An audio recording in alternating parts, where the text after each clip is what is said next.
So here we are on day 3. So we've looked at the mock-up of a different piece, to be fair, but and then the session prep, and then I've opened up the orchestration, the full score that I'm going to orchestrate with. I've put the piano in as well as reference.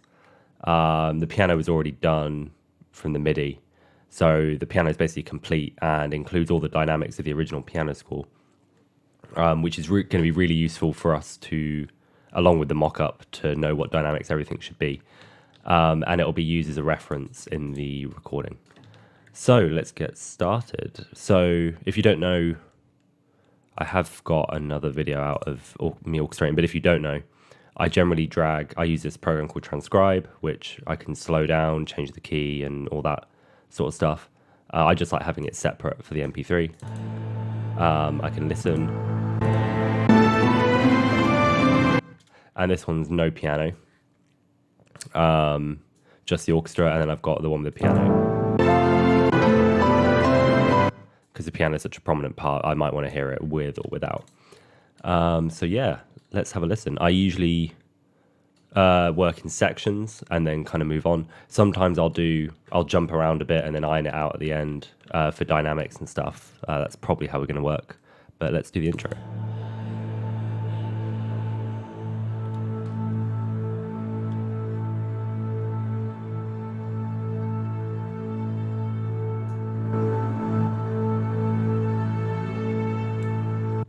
So we've got this low drone, and this A comes in bar 9.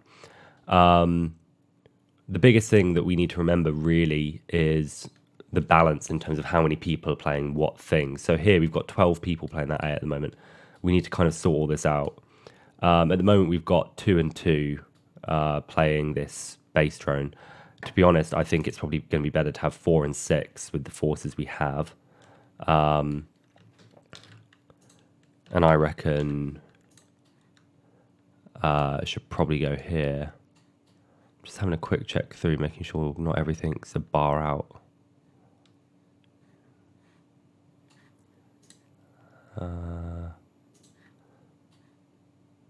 No, yeah, I think it's okay. Yeah. Yeah, so let's make that the full amount, and then this, but then filter out the bottom note, so we get this. So dividing the basses like that will it will be a softer sound, obviously because you've got less low, but it'll be darker if we take the top note out and just have a nice simple octave with the cello and basses, which I think will be good. And it really starts from nothing. I don't like using niente, especially in Budapest and more classical places. I just don't think you never really get the sound you want. You just kind of get everyone scraping coming in at slightly different times. It's usually just better to go with a very, very quiet dynamic. I reckon this is probably about right for now. Let's have a listen.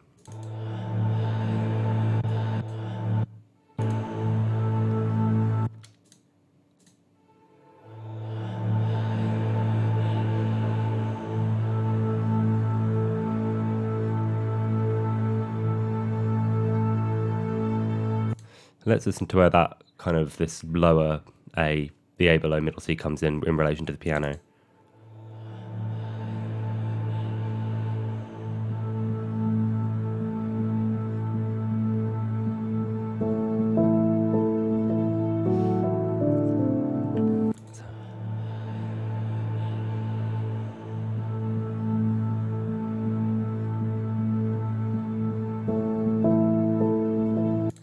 So it's kind of here.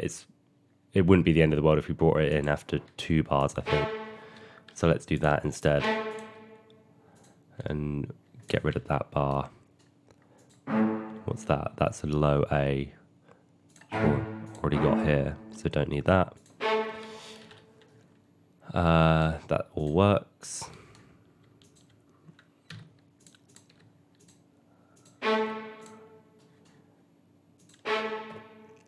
Now here, so this is a balance thing, 6, 4, 10 people on that. We don't really want that. It wouldn't be the end of the world, to be honest, to have the 3 people on this low A and then 3 people up here. That'll be quite thin, and it'll give us probably the sound that we want, and then have the violas come in here. The only thing I will say about that is the violas tend to be a bit weaker in Budapest, so we might want to keep this in the violin 2s and maybe take this into the violas. The only thing now is we can have 8 people playing this, and then we've got 6 and 4. That's a lot of people all just playing a low drone, to be honest, especially when it's so quiet.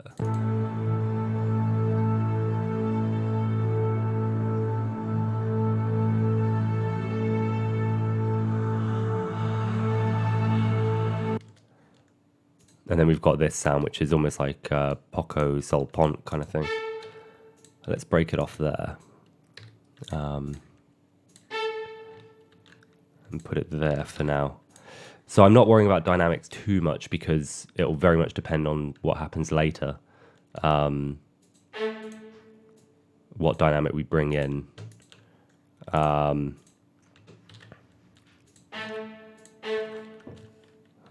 Let's do this, I reckon.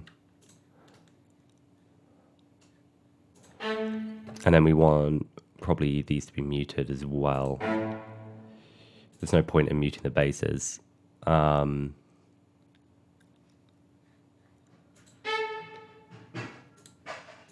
then could have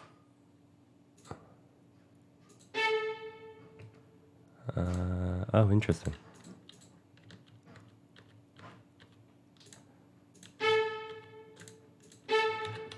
Let's just do it in regular text then. And that should go... Oh, we shouldn't worry about engrave mode yet. But that should go below the console.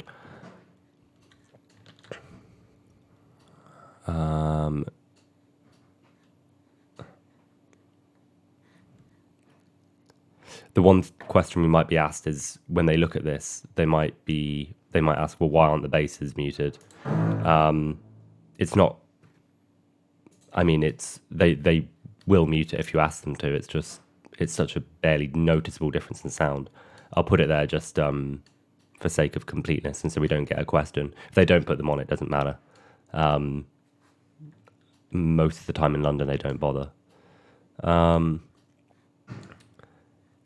I still feel maybe the cello should be divided.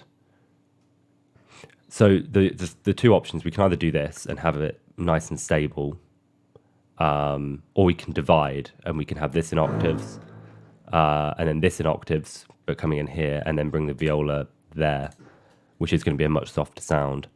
And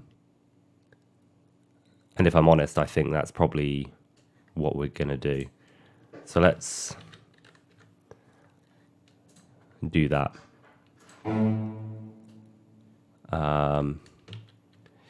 Let's use the Divisi feature properly. So basses divide. It's going to make the whole score a bit messy while we write in, but it's not the end of the world. And then let's put this up the octave. And then the cellos divide as well.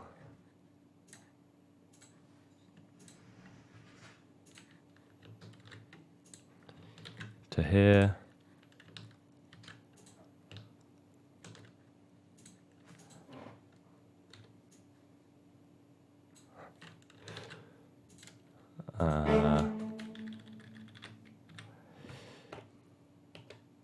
Oh, whoops.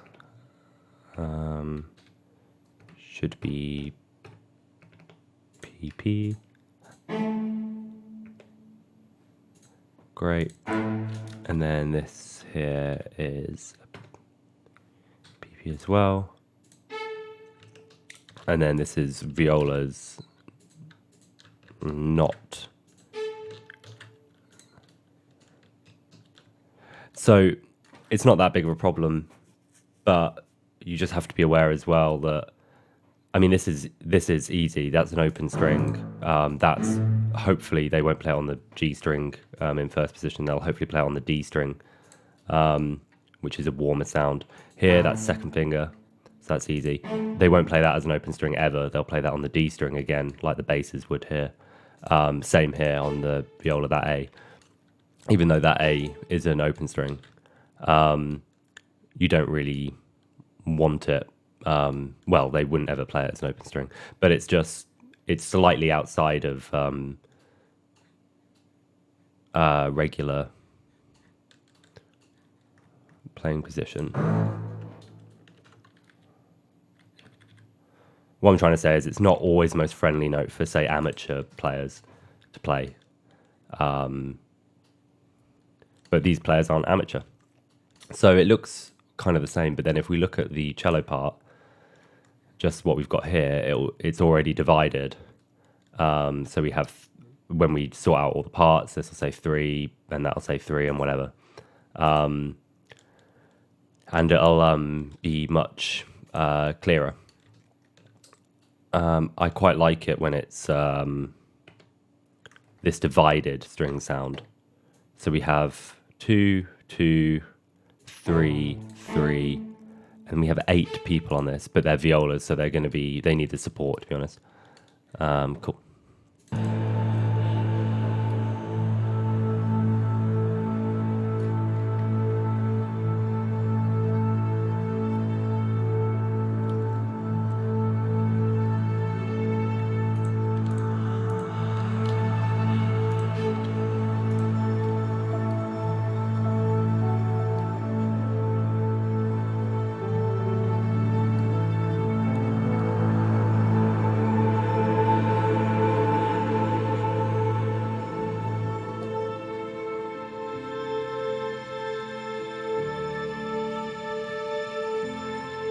That'll be nice, because then the violins who haven't played can then take over.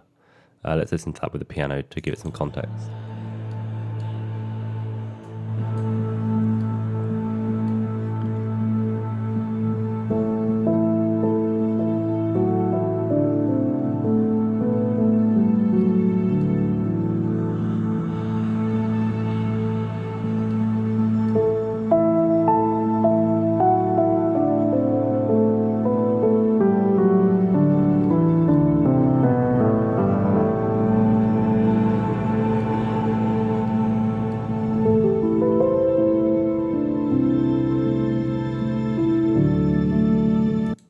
These do actually hang on all a little bit longer, don't they? And then they diminuendo.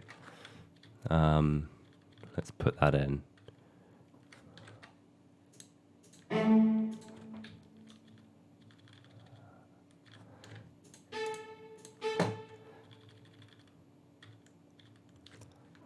Whoops.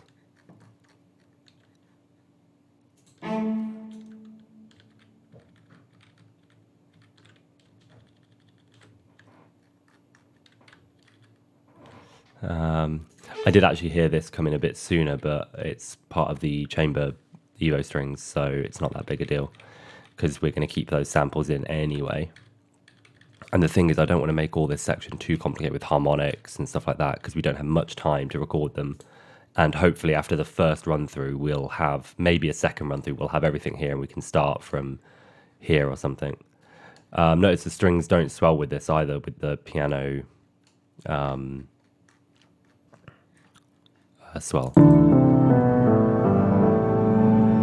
That's all piano and sound effects and stuff. I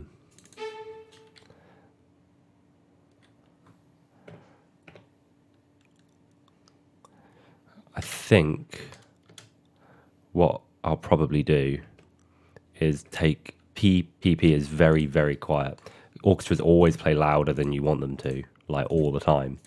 So I think I'm going to take this up now that we have fewer people on each part, and that will give us it's a more realistic expectation of the kind of volume we're going to get, really.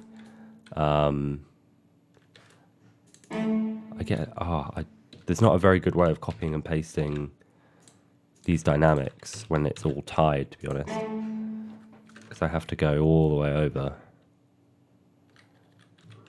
and then paste it like that. As I do it from here backwards.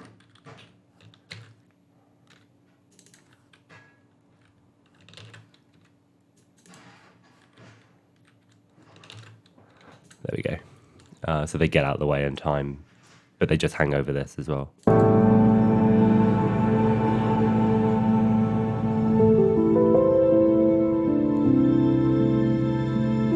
And let's listen to what the high strings are doing.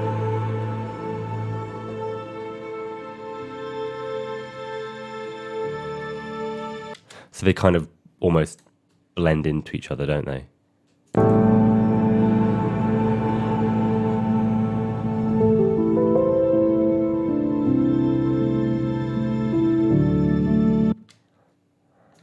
Let me just get rid of some formatting things.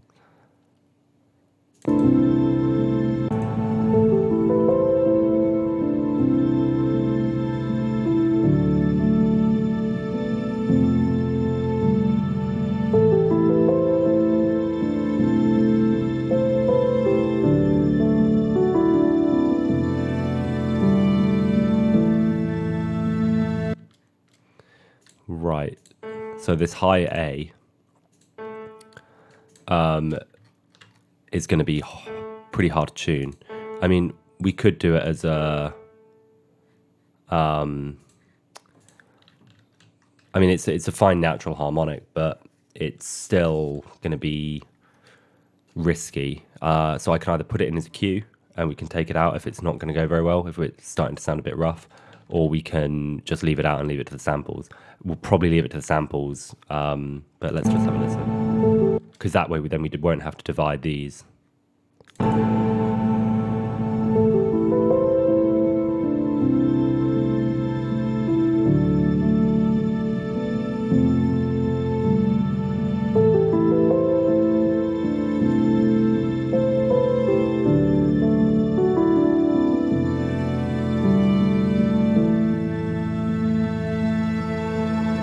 Yeah, so we've got this idea going on.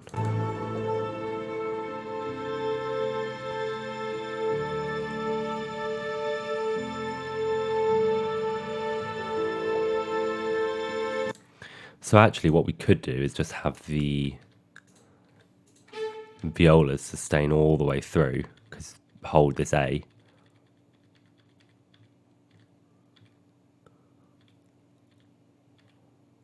They kind of come out here, but we'll probably keep them through, and then could bring them back in on this A here. I mean, we'll keep them all the way through, most likely, but save some changing position. Create some continuity between the top and bottom lines. We can get rid of this. And we can start having a look at what's going on here. So it's C, D, C, D, C. Basically everything's like quaver out, right?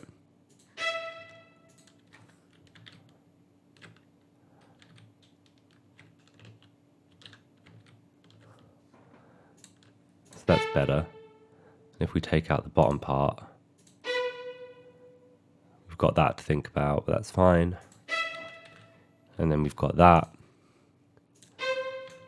I know that starts there, but we can actually put that in here because it's going to fade in from nothing like everything else.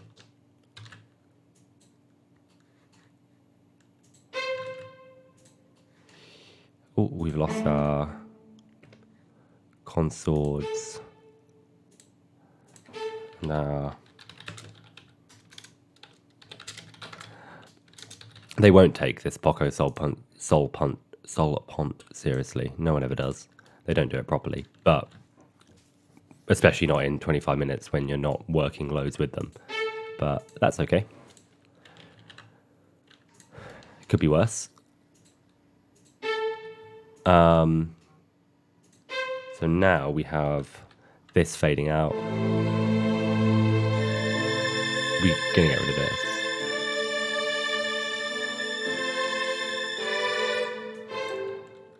We don't need them to divide there, really. I don't know why it comes out there. Should definitely keep it going. I mean, that is boring to play, but I don't know. That's what the first part is.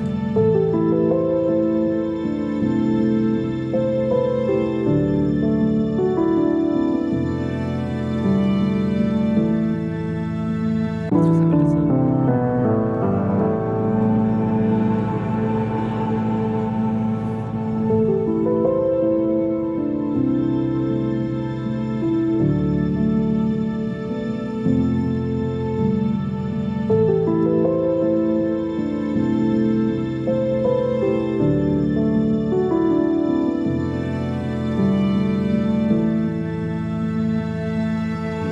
Let's try that again.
Yeah, so that's, I mean, you won't ever hear that. It's very, very quiet, which is fine.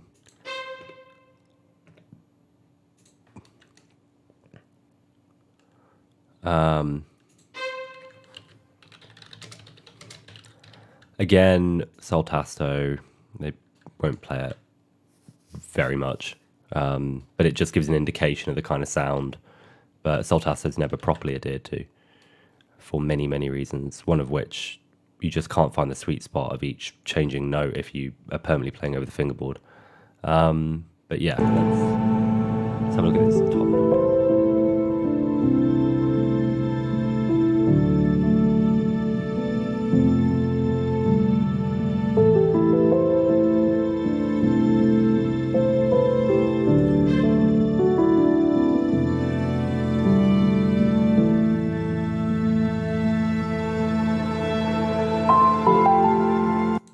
I really like that solo cello, but it's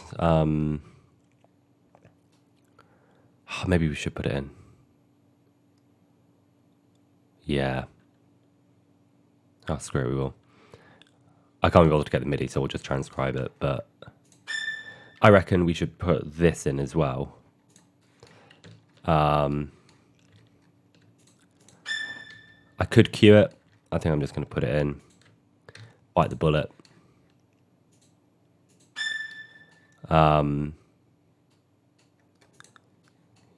Yeah, I reckon so.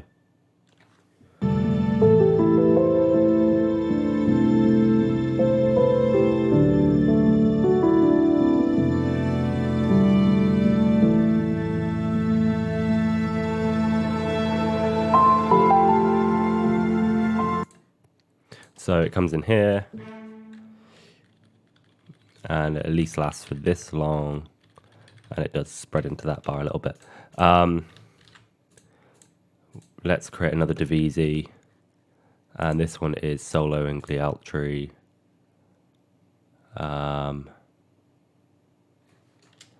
Did that make one? Doesn't look like it.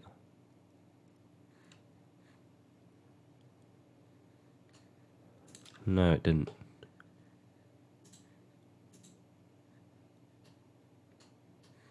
Maybe because I've already got a cello divisi here.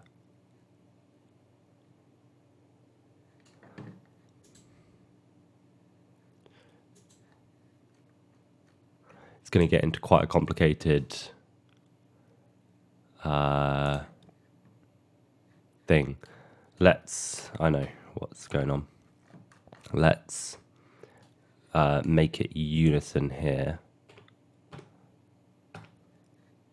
Restore the unison, and then here, solo gli altro. But then what if I want divided cellos underneath? I guess, yeah, you wouldn't really split it into 3 staves, I don't know. So that'll be Eunice, this will be a solo, this will be everyone else. It's getting a bit complicated for the amount of time we have. I keep saying that, but we've really got massively limited time to record all this. I don't want to be faffing about too much. But it's quite an easy thing to ask for no solo. If it's going terribly. Making sure that they don't have their mutes on from before.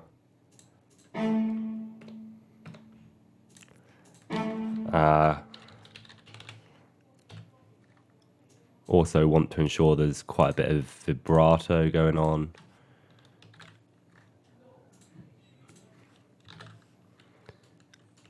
That's a better way of notating it.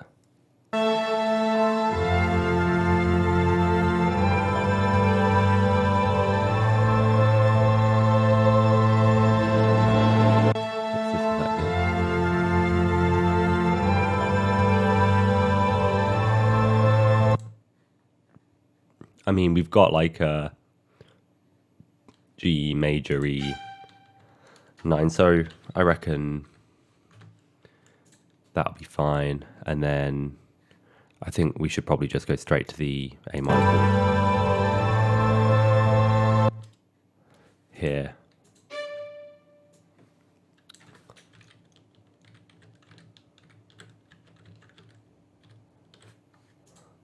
And we can figure out exactly how to voice that in a moment. Dorico has a cool requantize feature, so can make these quavers if I use it right. That's the one. Definitely don't need this staccato.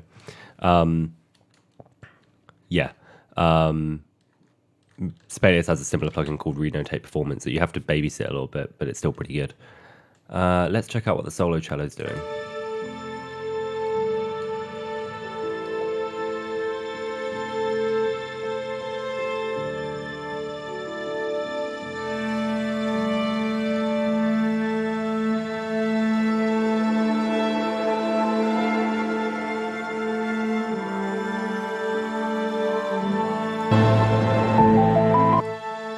Whoops. I mean, it's doing that.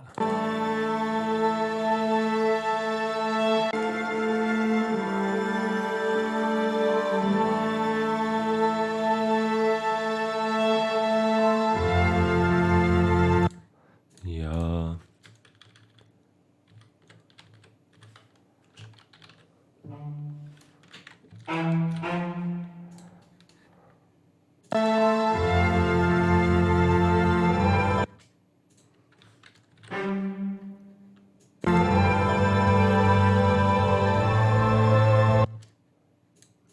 And then we, whoops.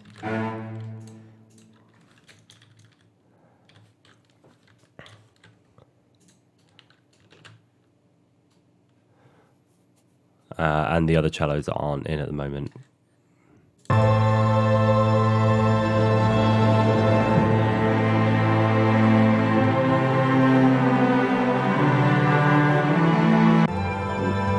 We'll do that bit in a bit. Let's sort out this section first. So really here, it's kind of the other way around. Like this is quieter than this, It's almost like the viola should be playing this line and the second should be playing the held A. But because the viola's have already been playing A, and it just makes more sense to give this line to an independent section.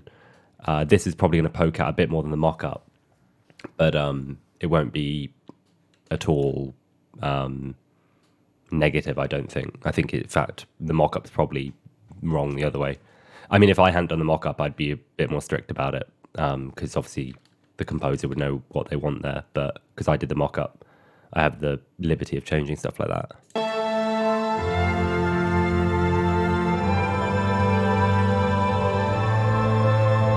You can hear this kind of low pulsing. I think that's just a piano patch I use. Like this. And then the actual pitch comes in. Oh, it is pitch.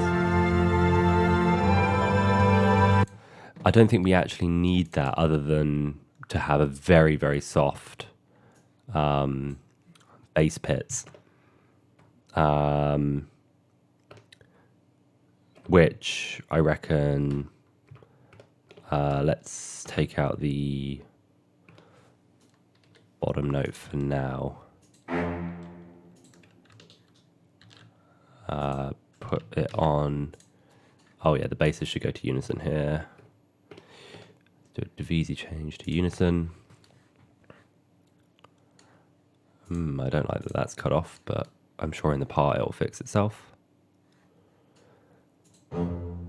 They definitely shouldn't be doing quavers here either. We want not that either.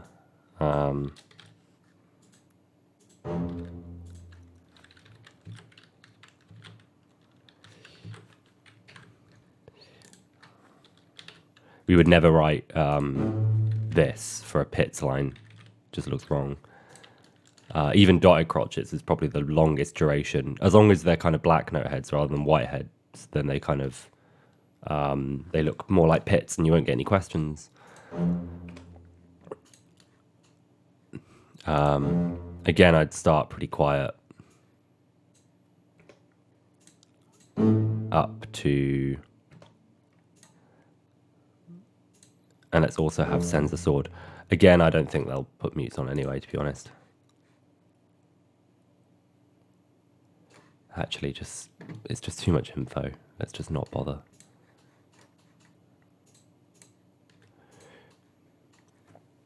This just gives it a bit more driving motion. Using pits the octave lower would be very, very dark and quite muddy. We don't want that because we've got a nice cello line to come in. I could give some of this to the cellos, but we've already got a cello sound going on.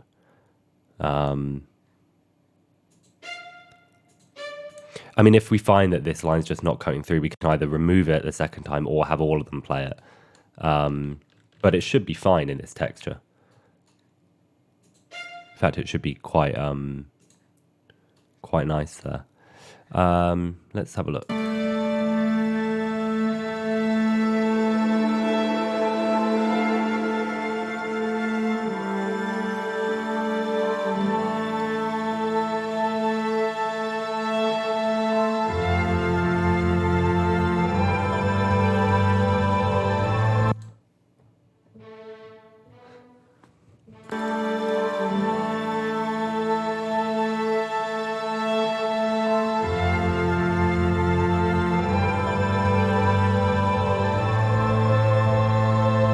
Cool. So now it's time to, I mean, that's the same pitch, and surprise, surprise, this kind of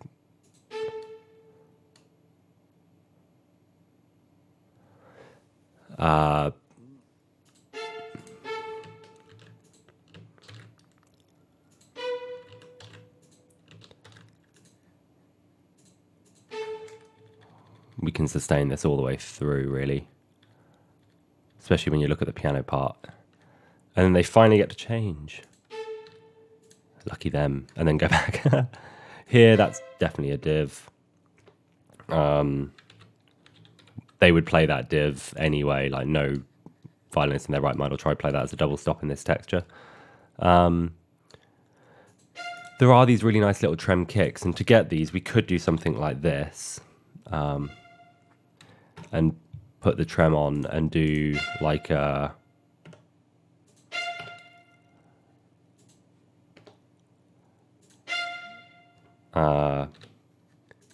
something like that in like half the desks or something. Again, for the amount of time we have, I think it's a little bit fussy. Could also do something like half trem, half ord. Again, I don't think that's going to get us exactly what we want. I mean, maybe. It probably will cause a question in Budapest, but it kind of gets the best of this sound that we want.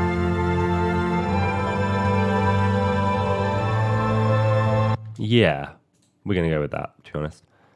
That's P, and let's listen to the dynamic shape.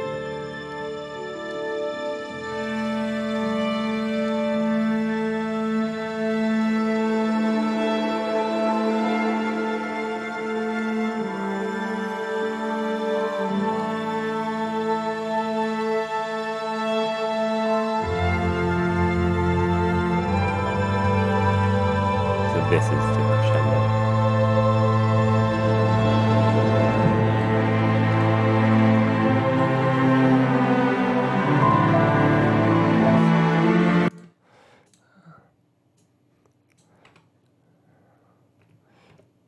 So yeah, I reckon let's start here. It's a bigger push towards the end, but let's have them do everyone go normal there.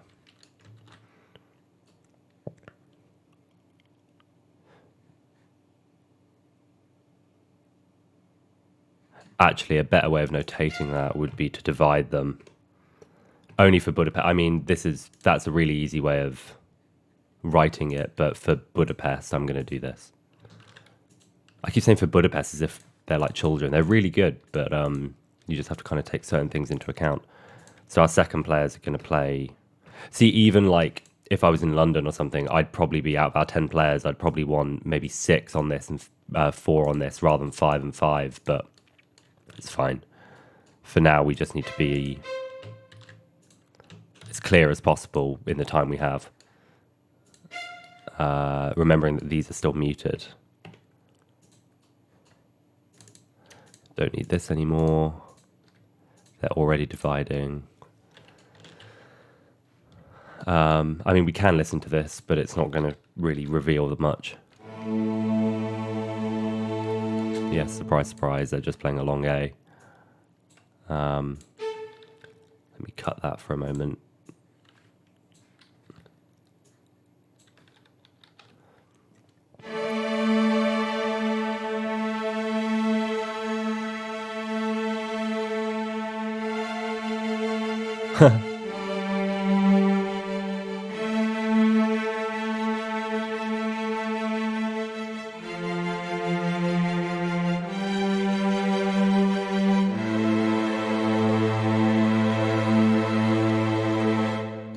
This pits will definitely come through a lot more than that, and that will not be measured tremolo. That would sound terrible. One thing that could be done here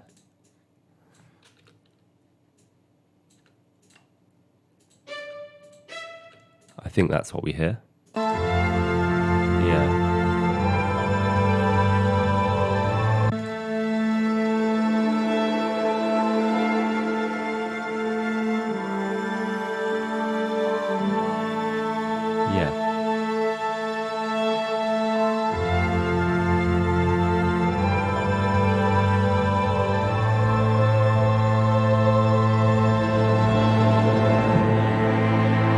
Maybe we should do a trem on this one as well.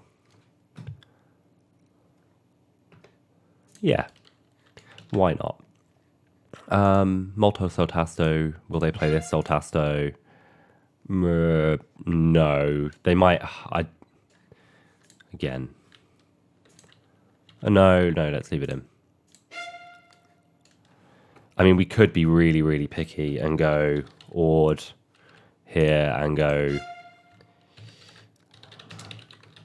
saltasto here, just so they know. But they're not going to adhere to the saltasto that much anyway. Yeah, so there's just not that much point. I think it's going to be better for us to either leave everything out altogether. We just don't have that much time for questions, that's all.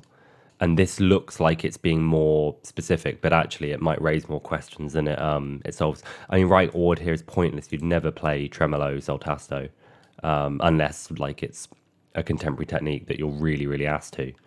And even then I'd have to write a specific instruction, probably being like, look, I know this is weird, but do it. So there's no point in writing chord really. And it doesn't really matter if they say saltasto or not. I just don't want the question and waste time. But we'll leave it.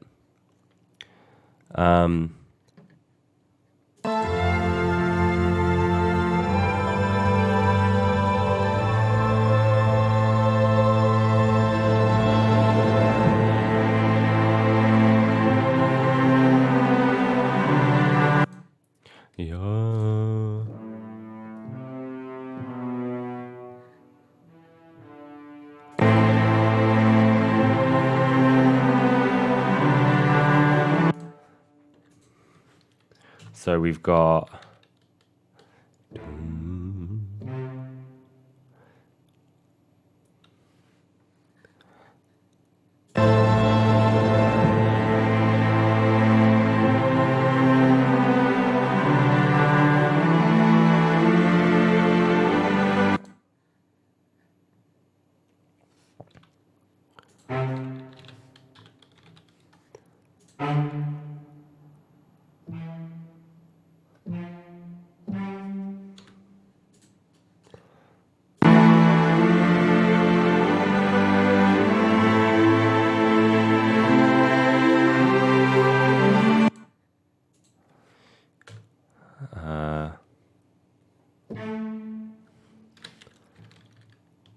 can't remember exactly what it did. I think it went to C.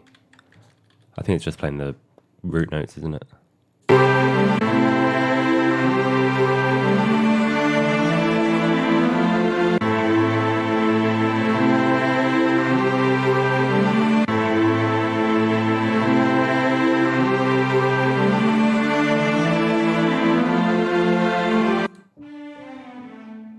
Yeah.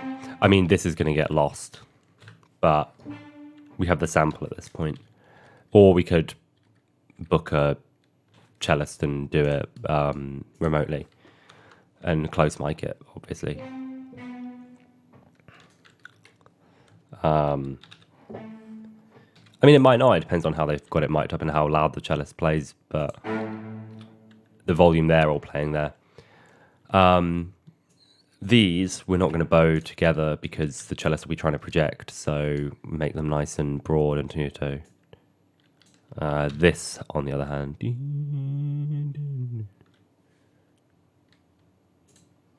I mean, we'll be down. We could have that as a separate bow, but that's going to make that pop out loads. This is a more normal bowing.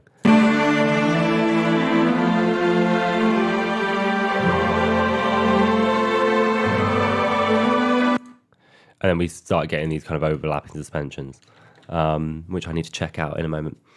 But for now, let's just have a look what everyone else is doing. This is the extra cello part, isn't it? I think everything's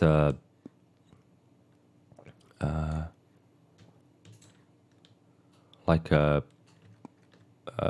crotchet out, I think.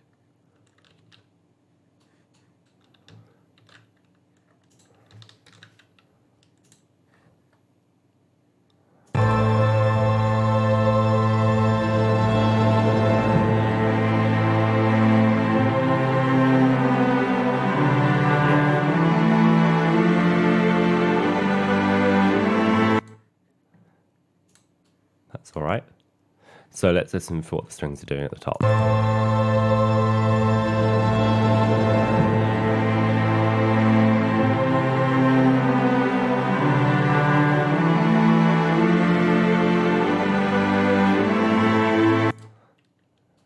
Yeah, so this is all regular. It's just a crotchet out is all. get it right up until there. Yeah, this looks a lot more normal now, right? These lines, on the other hand, we can think about doing both.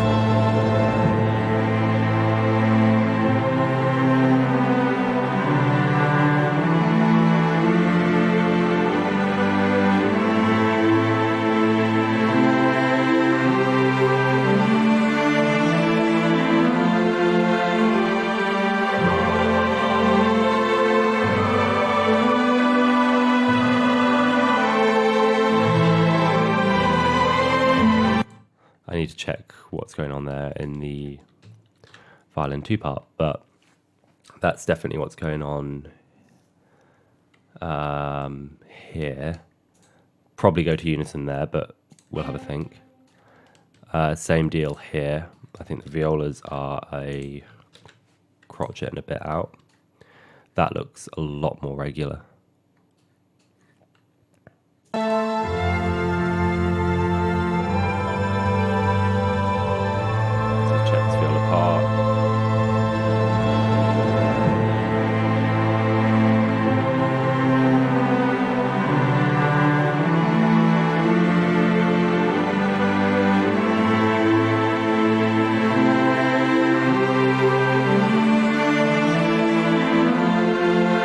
So it's kind of doing bits of what this cello part's doing.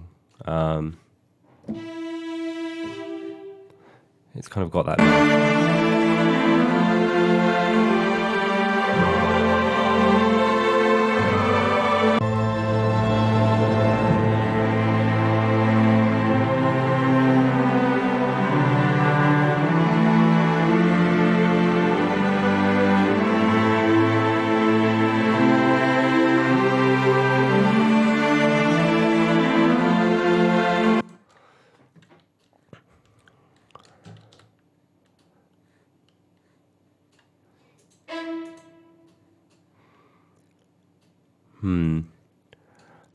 Let's have a look at the cello part as well. I mean, this is an absolute mess at the moment, so let's try and get this going on. Even stuff like this. Let's... No, Dorico, we don't want that.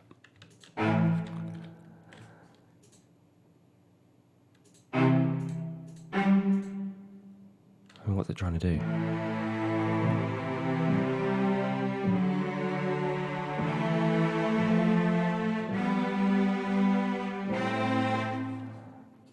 I mean, I get it, but...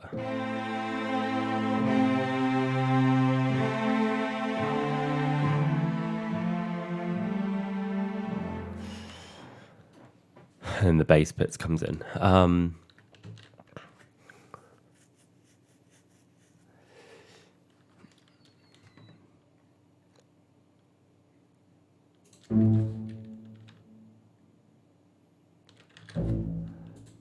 be better there as well, because we're going to have this note taken by the cello, so we can fill out the chord a bit more. I mean, this is nice, but again, it's another div, so we've got a 5, so we'd have to specify maybe 2 on the top, 3 on the bottom would be more standard. I mean, this is a nice chord. Cello, cello, viola, second, bass. But and then let's just read it as it goes through. So, and then you've got the cello solo going up to the D.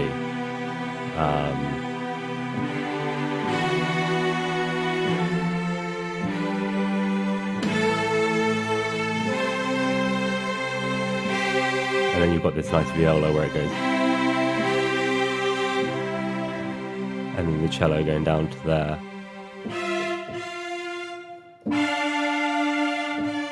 Oh, I don't know. Okay, well let's have a figure it out. To be honest, the mock-up's kind of just doing its thing. I think we can follow this through and come to a logical conclusion ourselves with what everything's supposed to be doing. I'll write in kind of what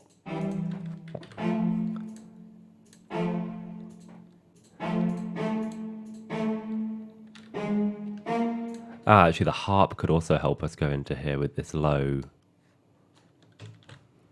We've got them, so might as well.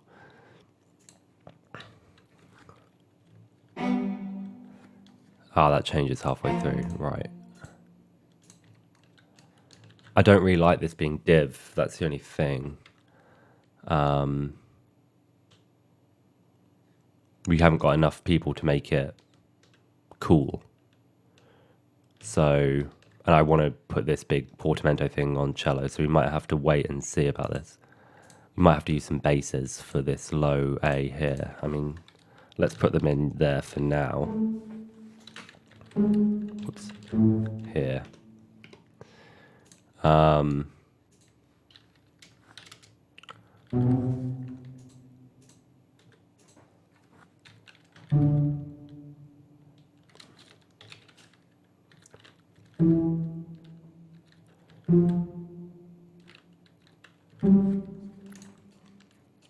They absolutely can go up there. It's not a problem. I would probably like them supported by the cellos at that pitch if they were going to, but it wouldn't be the end of the world. I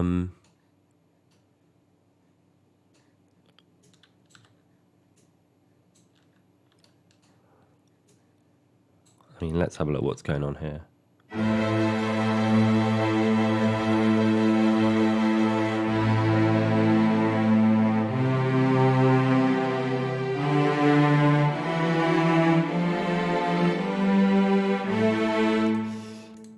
Whoops, that's reading that in treble clef.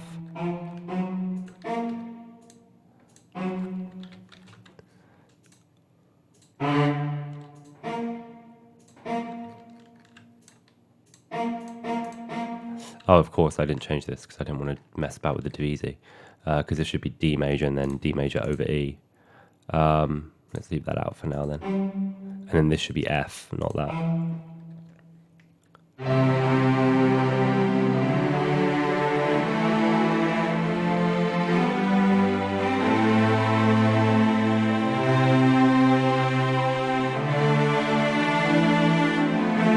See, this is the thing that needs to be prominent. So let's copy that to, I like that. This is a bit that's going to need to be emotive, I think. And then let's think of a way that we can get this in here without divisi.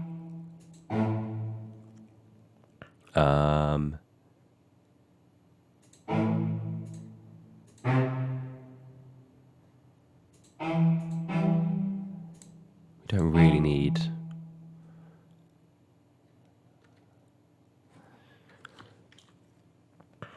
And then we go to the F sharp E maybe, or we could just do what the solo cello is doing here.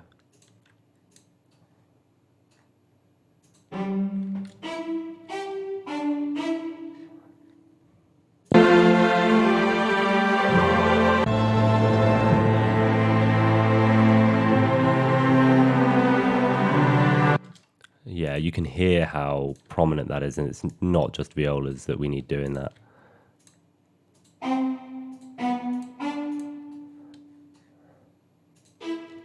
So we definitely need that. We need this.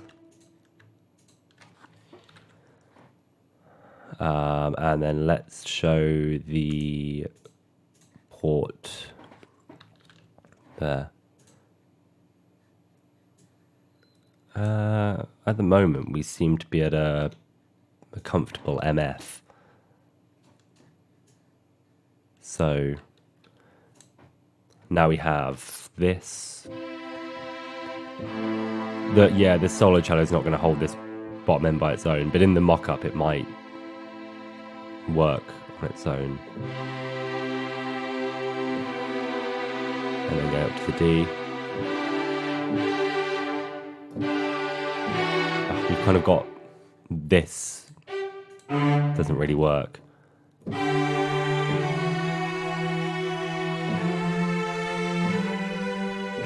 Which is my fault.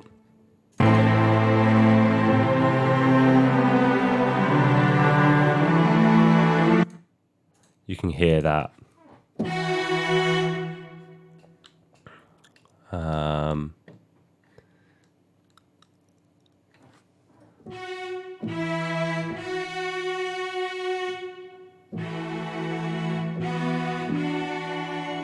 Having an A in between kind of softens it.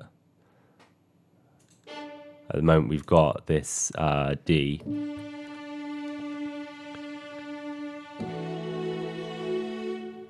Maybe this B goes down to an A. Goes underneath the cellos. And stays hanging on through. Then maybe to a B here.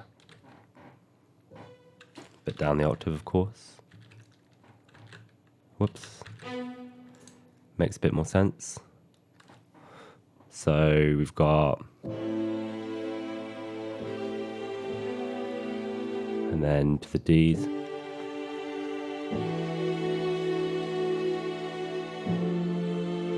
The D still happening in the cellos, but I think it's supposed to.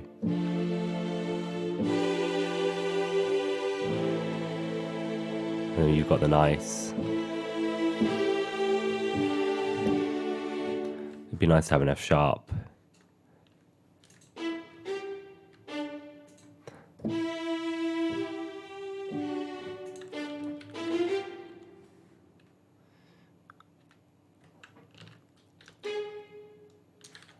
Again, reading in treble clef. There we go, F sharp.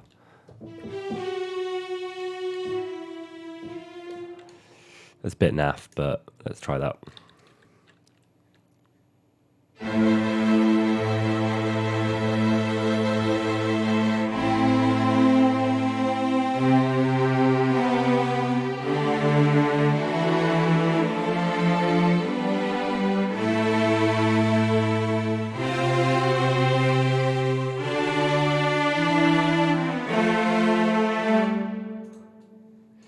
And that way we can kind of start to get rid of this, because that's just playing the same as this, but the octave lower, which we don't really need. I mean, we do really. See here, I would like to write just one desk, but again, I don't want to cause any more problems than we need to. Let's just leave it as it is.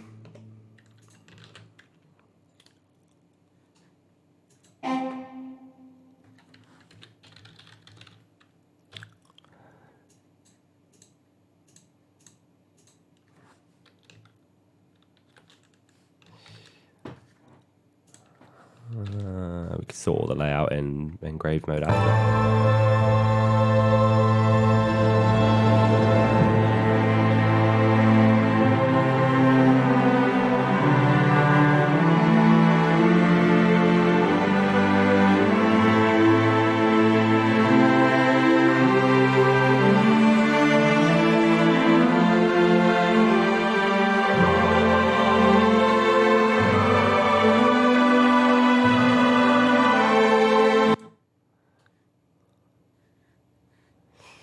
Yeah, let's just listen to this cello bit.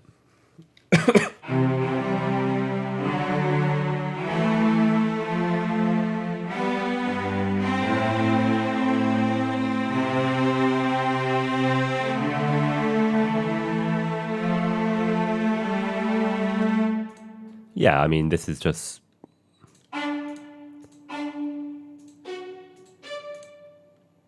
what's already going on. I would like maybe the A held through. Because at the moment the violas and the second violins are doing this. But the A would kind of make it... so let's put a held A. Actually, why aren't we using the firsts here?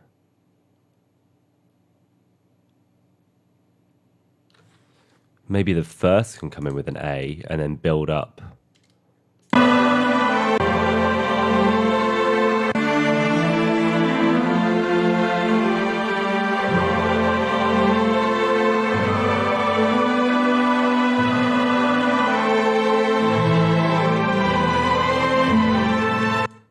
Yeah, I definitely think the first can sneak in with an A. We might do some rebalancing later, but for now. And then they can start doing their own thing. I mean, we haven't had them in for a very long time, really. We could even really push this up to first and have all the seconds do trems.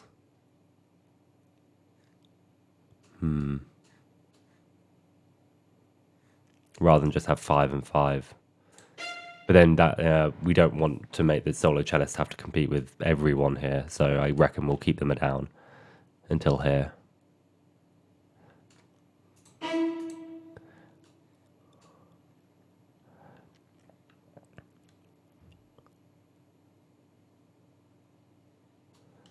Yeah.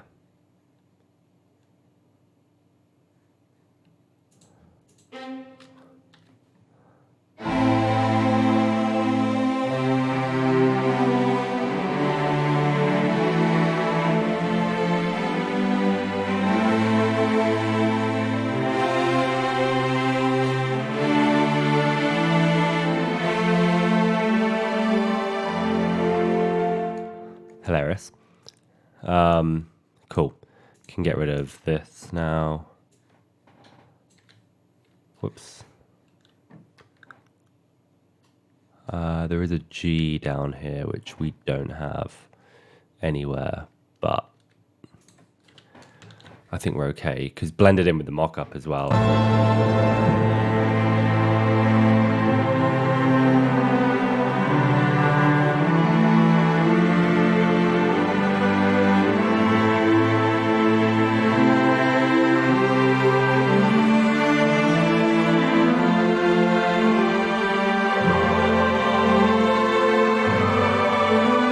So now you start to hear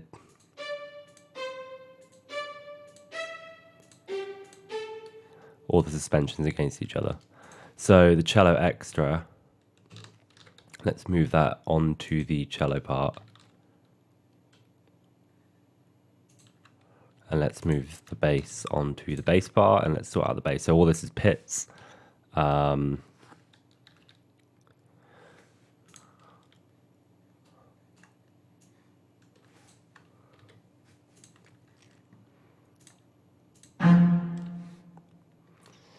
I mean, we've been arco here, and then we dropped to pits here, but as long as it's big enough.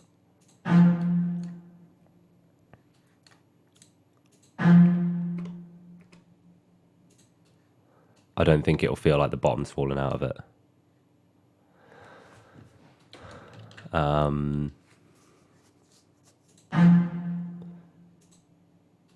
Again, let's divide it properly.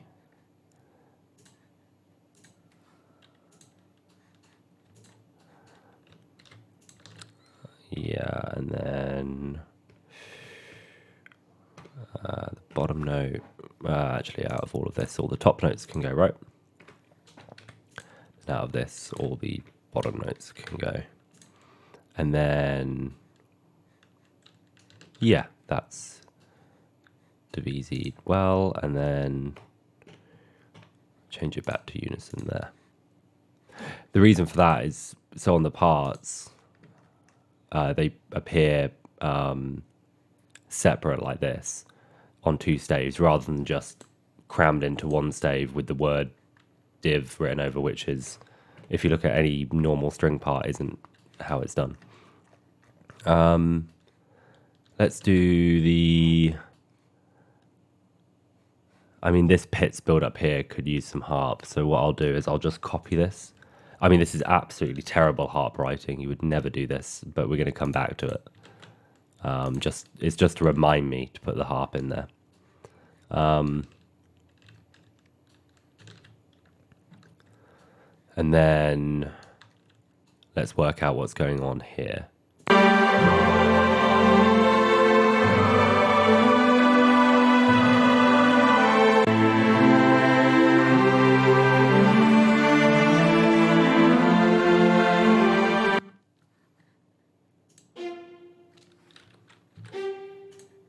It's like this line is louder, but that's okay because we're going to have all of these and all of these on it than this, so it will be louder.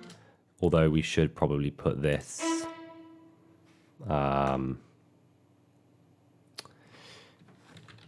chord after the sol tasto, and it will also be unison.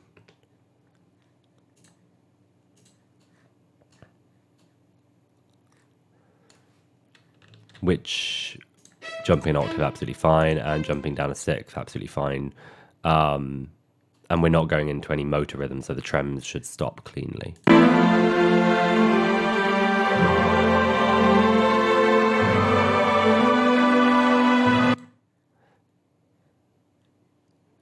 I think that's on the beat.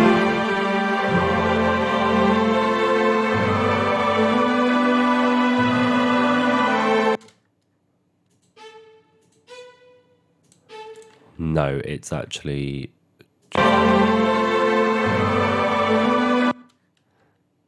So I think this is all a bar.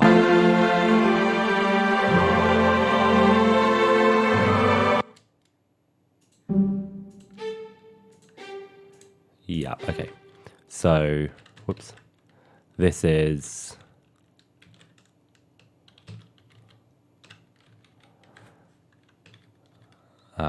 should go...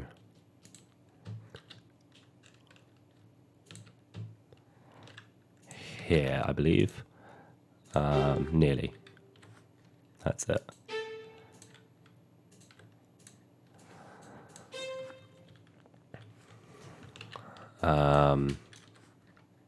Really?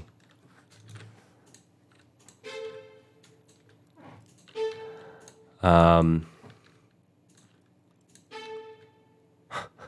made an absolute pig's ear of this. This tied there. And we've kind of got the same vibe going on here, but just a little, yeah. And it drops the octave, I think.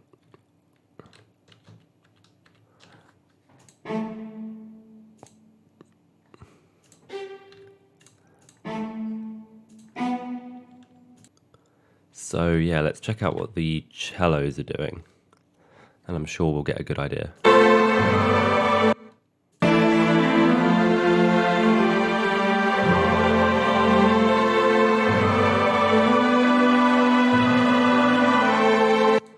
Yeah, they're all moving with it, really.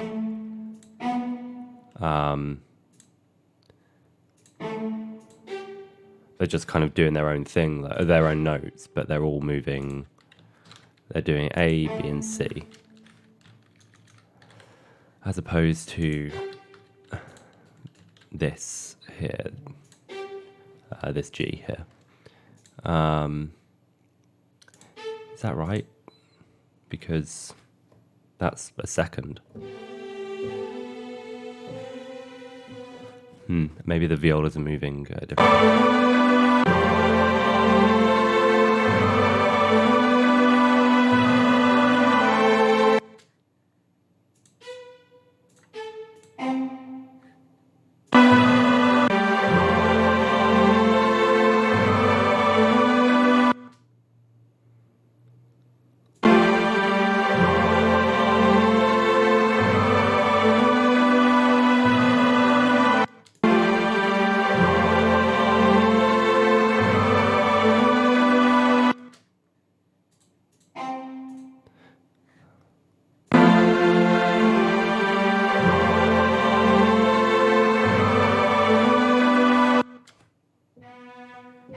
No, that's not right. These are doing every beat like that, and these are the suspension. Well, they're retardations, aren't they? Not suspensions.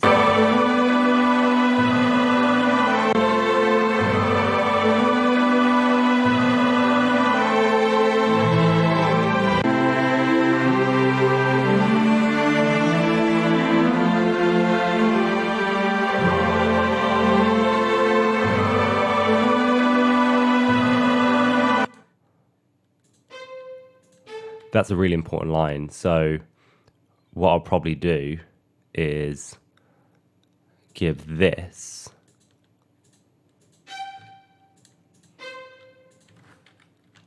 I think it's supposed to happen on the beat. We'll try it there. Let's give that to the firsts. Give that to our seconds. They can go up, violas can go down.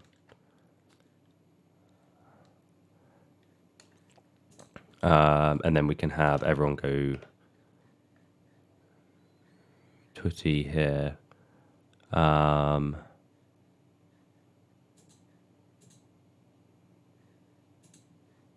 Yeah, it's not really Eunice, it's tutti. I'll just put it in to remind me and then don't need to do after tutti. Oh, we got rid of the music. Oh, that's annoying. Oh, because this part is considered... Oh, we have half the cellos doing that, half not. Fine. That's just doing what the melody's doing, isn't it? Apart from this E. But then the E's carried on. Fine. Let's get rid of this then. And put... yeah. Tutti there. Bit of a jump, but not anything, no, they won't be able to handle. There's a moment there where they could take off their mutes. Not really a moment for the seconds. Definitely not a moment for the violas. Maybe have no one muted at all to begin with. We'll sort all the logistics of that out after. Let's have a listen.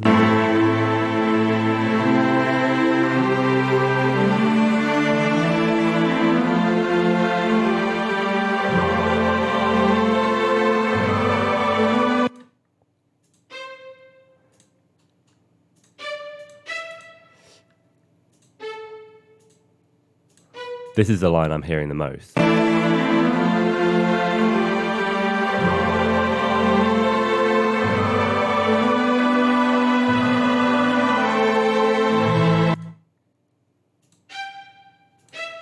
But I am hearing that as well.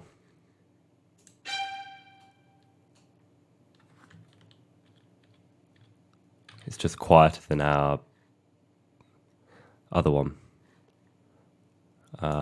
We can drag the A into this as well.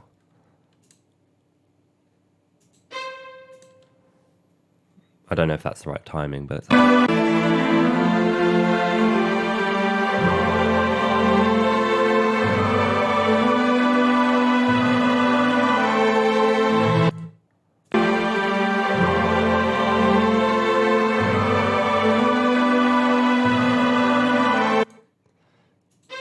It's just about the right timing. I'm not sure if I'm a fan, but let's have a listen.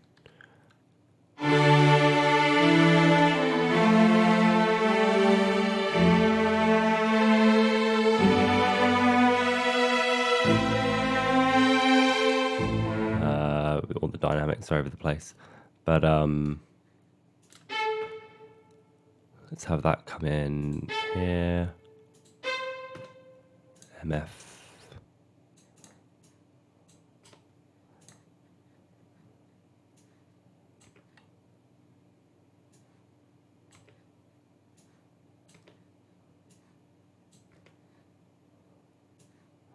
Oh, shouldn't really...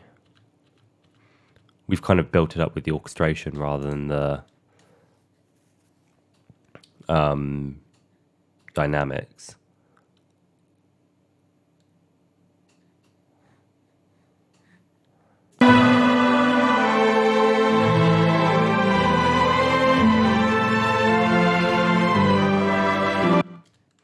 And we'll come to that in a moment.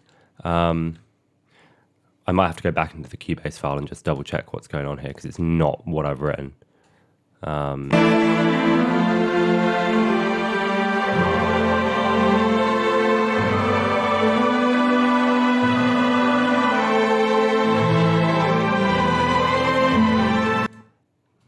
let's focus on this here. So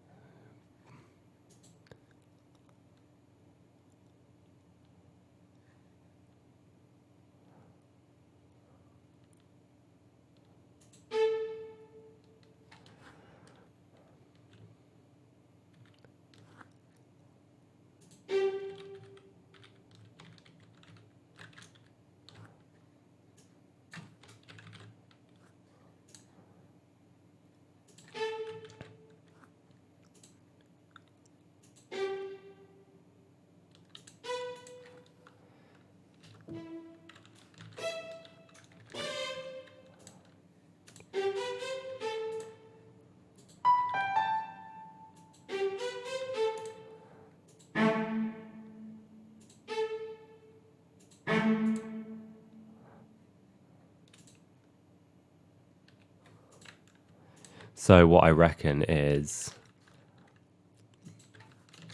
that's a nice figure. Put that there. Have a G, F, and then the E.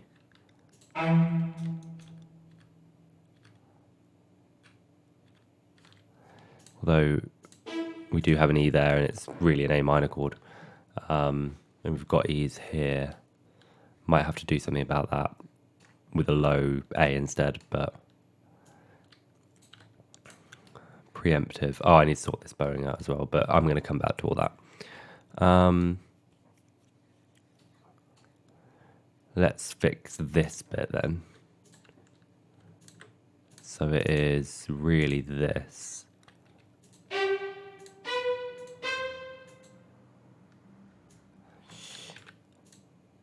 Let's take these off.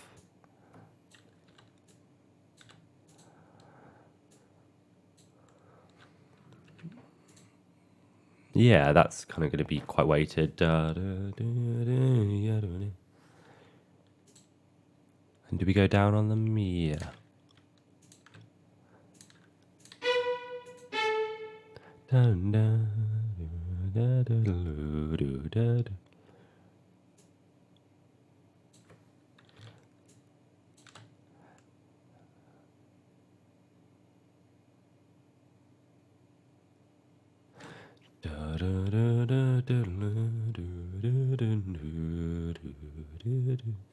So we're changing on a note that's kind of a bit inconsequential, but keeping it 2 to a bar is going to keep it quite even.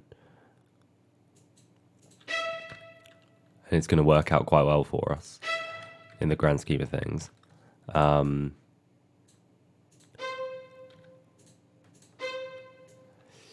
This is exactly the same, but the octave down. Oh, I think. Yeah. So we can put that in and know that that's going to be the same. What's this called? A minor and then C major. So for now, oh yeah, this actually did do this, didn't it?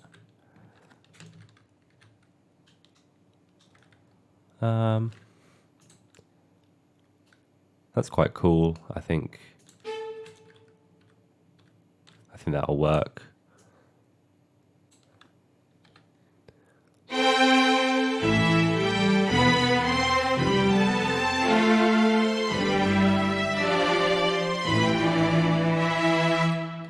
So it's relying quite heavily on the sustain of the piano in that. I mean, well, actually, that's more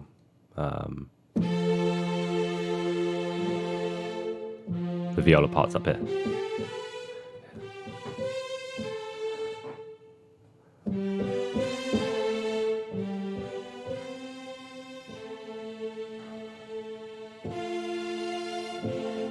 So we might need to rework all this bit here. But the notes are in the right place, but it won't sound great yet. It needs more weight behind it, but that's okay. This is mad, but I know what I'm going for, I think. Yeah,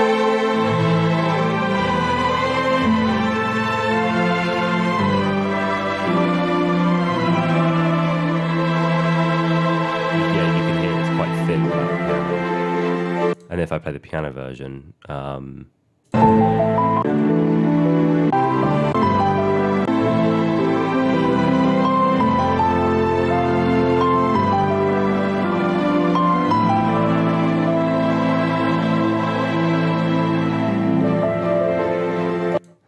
mean, it's quite substantially different.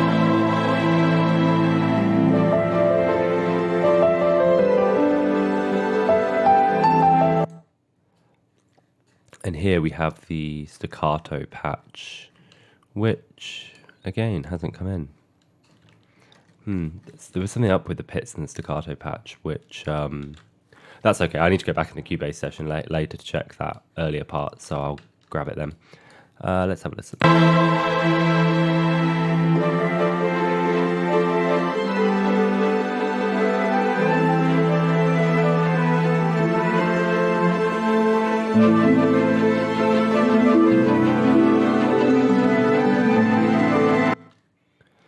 Yeah, so this is it. It's just all a crotchet out. Before we get to the climax of the piece.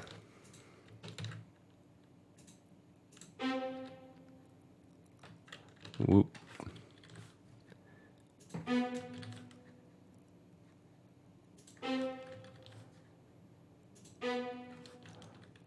I think it's this. Let's have another listen.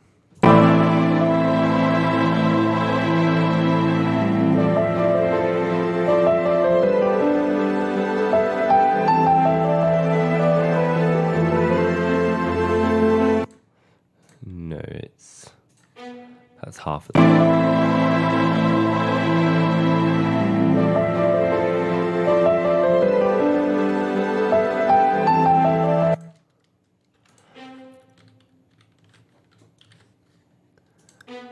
It's okay.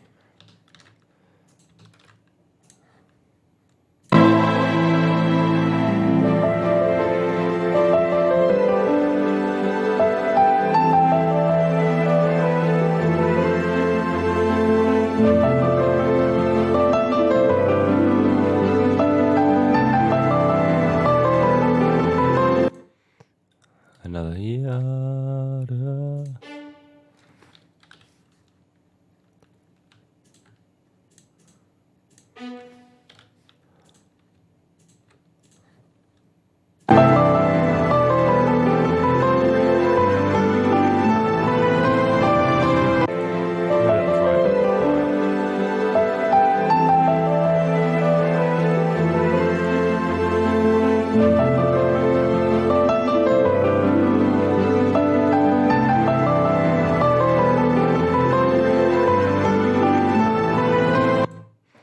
Oh yeah. Yeah, I guess that's just the same. I don't know, I don't really like that. Because it goes C to E minor. I guess the B can sustain all the way through. It's not the end of the world. Yeah, so I don't know, because this B does sustain through this G major and then C and then the E minor. It does make sense for it to go C, D on the F major chords and hang over before it then does some sort of dum bum bum bum bum bum. In fact, I wouldn't be surprised if it just does this on its own. In fact, let's put that in.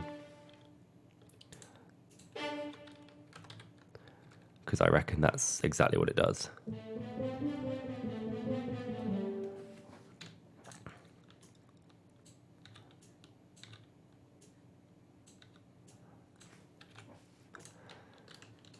And the multi-rip means we're not going to be able to bow all that out, but that's okay. The other thing is that this is quite a loud, prominent part, and the cellos aren't playing. I mean, I'm going to probably divide this fast thing between the violins, but I think the cellos could maybe have a bit of a go here. I don't think it'd be the end of the world if we put them in as well. at pitch. Here we go. So this is playing the root notes, right? But a crotchet out. Yeah, everything's just, that's really weird.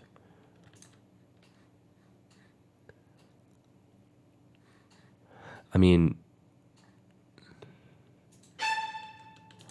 let me delete that.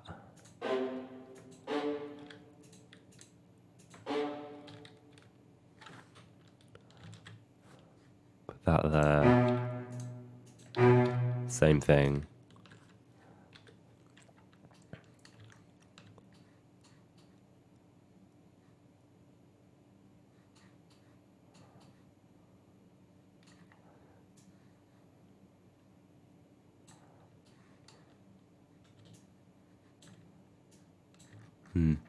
And then let's take everything from here to at least there.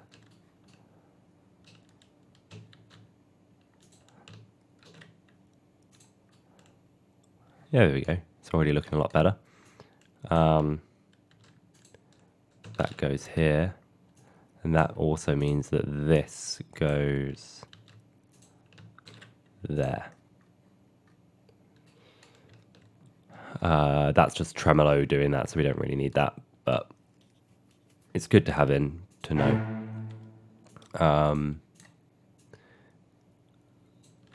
This is all a bit out. Are these the right notes? No. And then this is G, like it was.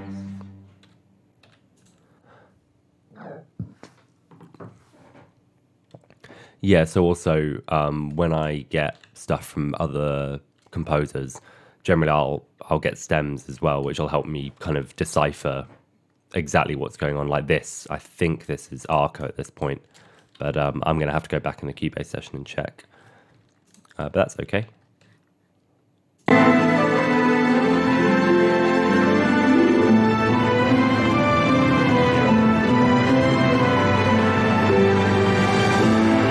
And it's the octave down as well.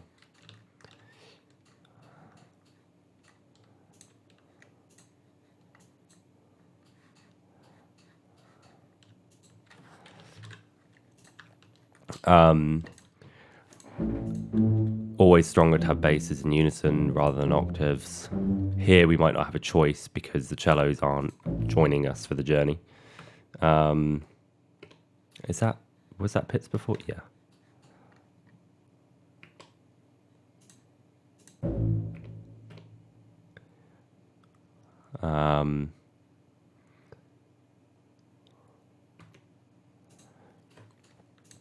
I mean, yeah, you'd never play these in one bow. Is that really A? That should probably be an F. You might have to work out whether they're going to play this or not, but for now, that's okay.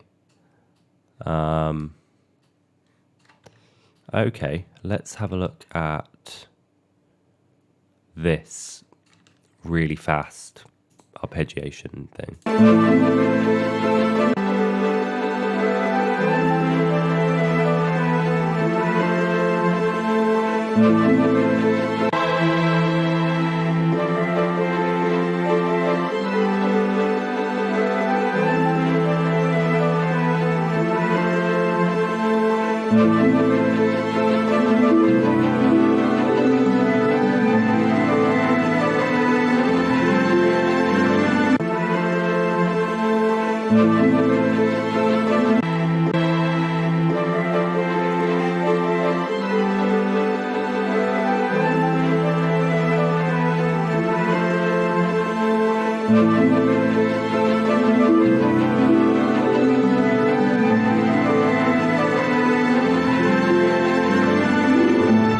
Okay, so I've just heard something in the viola and cello line that we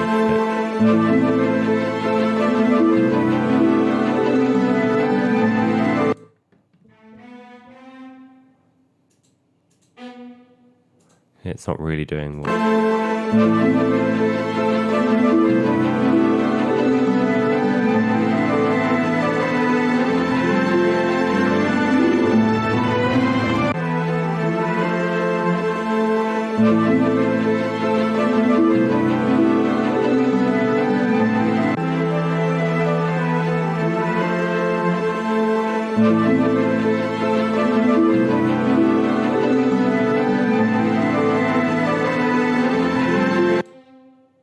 Yada.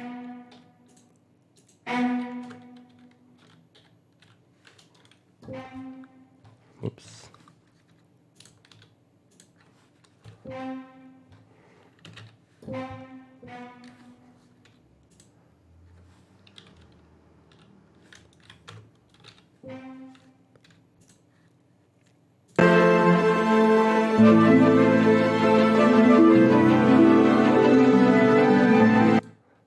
Whoops.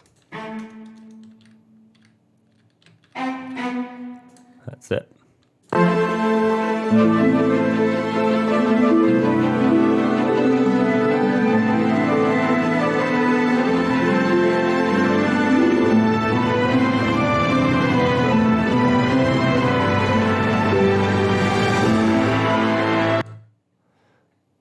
Cool. I don't think we can keep the viola the same, but we'll have a listen. Goes underneath the cello now.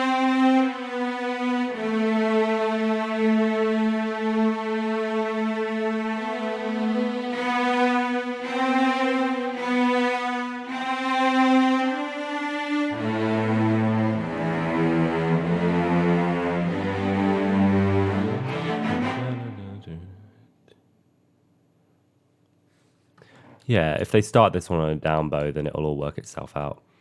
I might put some bowings in it. I very rarely do, but we've got such little time.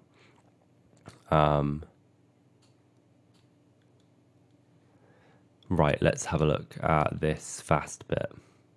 So this is just really quick scales up and down. It's not going to go great if it's not very easy to play first time. Let's work out a decent tempo.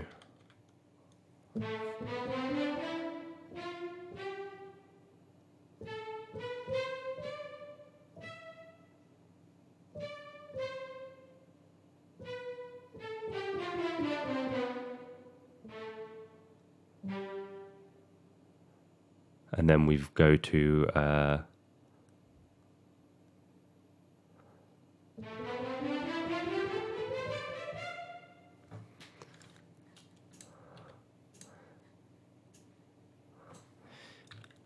I mean,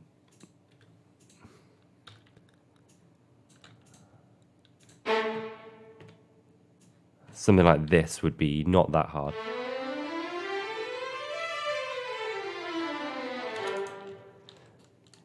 And what we could do is potentially dovetail it to have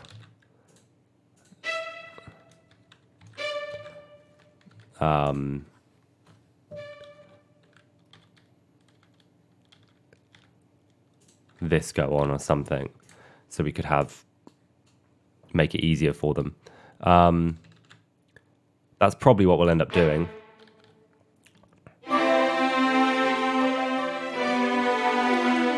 But I want to write something like ad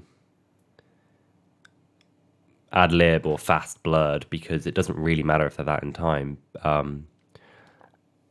But we also don't want it to sound terrible first time, so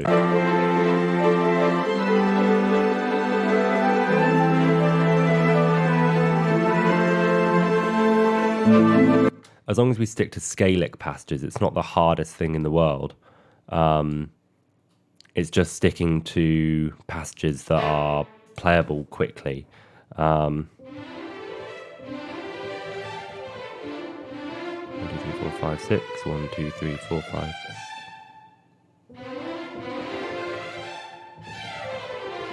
So if we start on a B, then we end up on an A. Yeah, so it's I want to keep it kind of quite under the fingers. I mean, this is all good because you can pretty much do all this in first position. Makes it quite easy. And it's nice and scalic. I mean, it's natural minor, which is, but if you look at it as F major, sorry, not as F major, as C major. It's just C major scales, really. I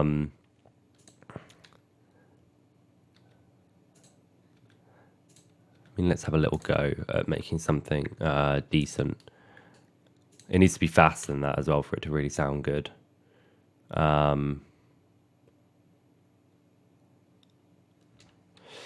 think hemi-demis are a bit...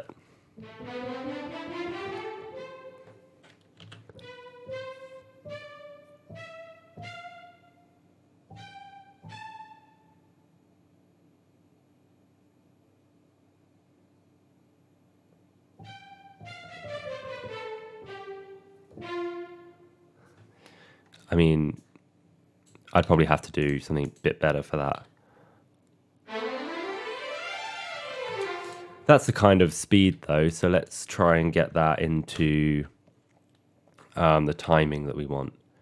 So per but we want a whole... So we want 1, 2, 3, 4, 5, 6, 7. I think.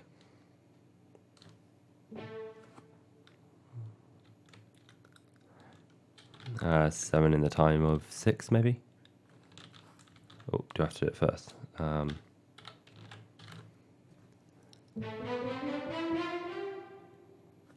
Yeah.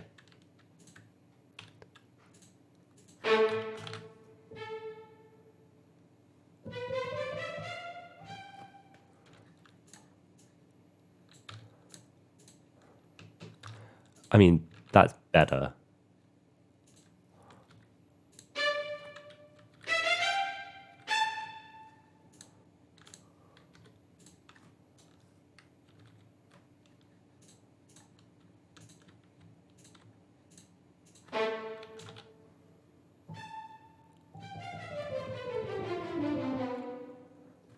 The only thing with that is it's not very G major on this one.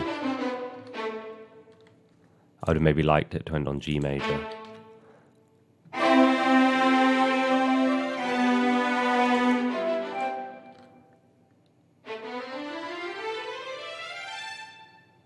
Still not really fast enough. It needs to be more.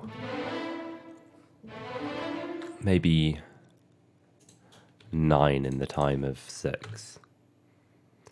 But we're getting into the realm of not very playable on the first go, second go now. Everything else is fine. And as soon as they see that as well and they know that they've not got very long, it's psychologically a bit worrying. I mean, it's nothing that's not in Mozart and stuff, but it's a different ball game, isn't it, when you're looking at long notes all day and then you're not expecting it. I mean,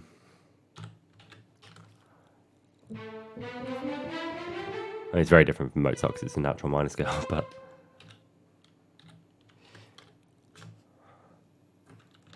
no nested tuplets.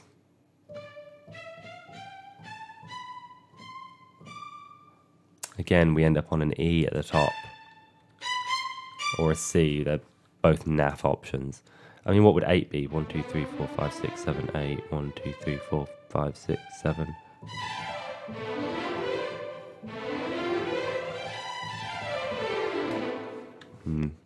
Still a naff option, to be honest. I mean, is that fast enough? Not really. What's 10? 1, 2, 3, 4, 5. 1, 2, 3, 4, 5. 1, 2, 3, 4, 5. 1, 2, 3. Yeah, so 10's right, but it's... Then you're asking for a long scale in the amount of time you're asking for. So maybe it's better to leave this bit out. I mean, that would be...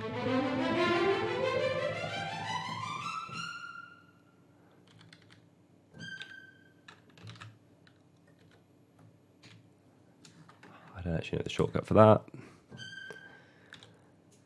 Yeah, something like this. I mean, it's not the most fun thing in the world. You would get a few furrowed brows and they'd kind of figure it out. The thing is, I'd be more likely to do something like this if I could write in English something like blurred or fuzzy or something, or that doesn't really matter how it's played.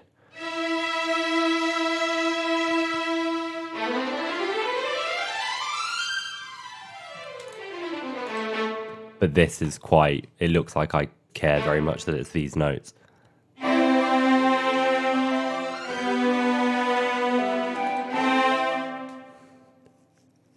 I mean, let's put it in. There's a bit of a jump down from E here, which, let's have a look. It'll be played on the A string, and then you got to go down to the G string for the second finger on the first finger on A. So it's a bit of a jump as well. So there'll be a bit of a break in the sound here. To cover that up, we could divide this and have that held. We could not care too much as well. We could give this to the seconds first and then give this to the firsts.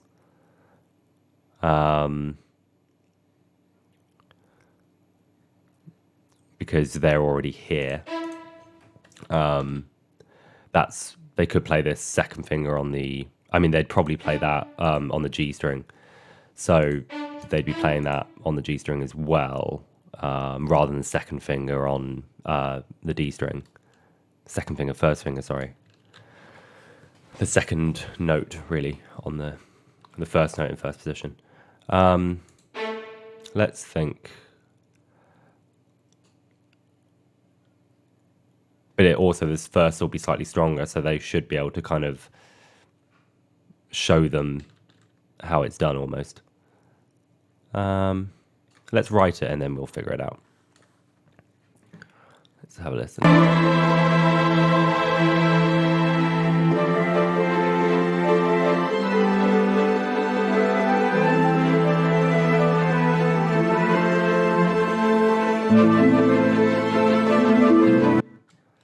So it'll be in a slightly different place, but I think it'll be worth it each time.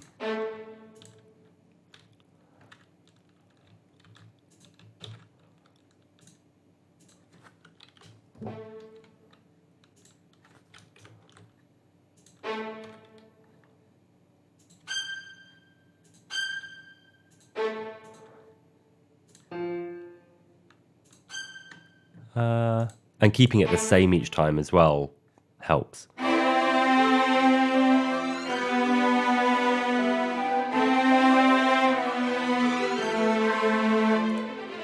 I mean, rather than doing...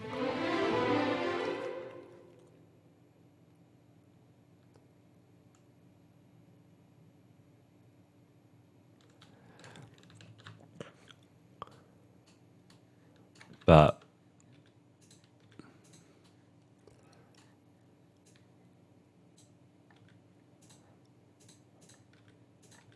this is kind of as close as we're going to get with the time that we have to something usable. If we had a bit more time, I'd probably make it a bit more fancy. Another option is I could make it small and add it as a cue. So if I do the lines, I have a cue line or something where this would be played. It wouldn't be played unless we asked for it or could take it out. I don't want to get too fancy with that. You know what? Actually, I will. I'm going to cue it. And if they want to ask what it means, I'll just say don't play. But we will find out. Usually, my experience in Budapest is that they generally do play them, unless you write it in small notes and then they don't. So these will be played unless we ask them not to.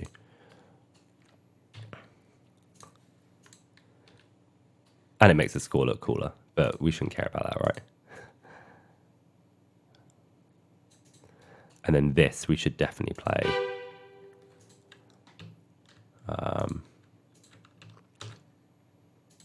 Which is this, but this high. Do we have anyone going to the G there? No. Doesn't really matter, actually. So 3 octave strings there.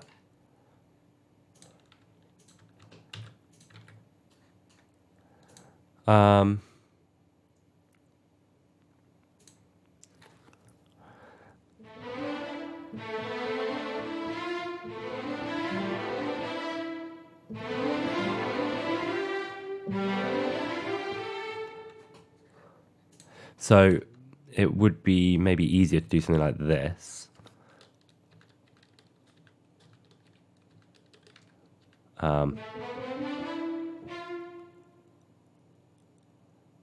And then do a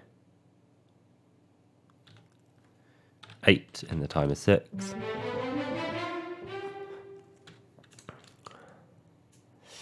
We might, that starts to look a bit uneven in the bar there. Although it makes a lot of sense because it's just fast from this note up to there.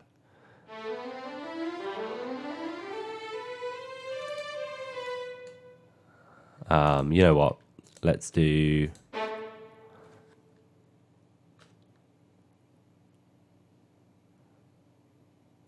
Let's do this 8 as well.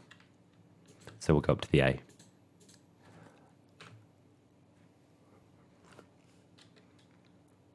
It'll be a nice experiment.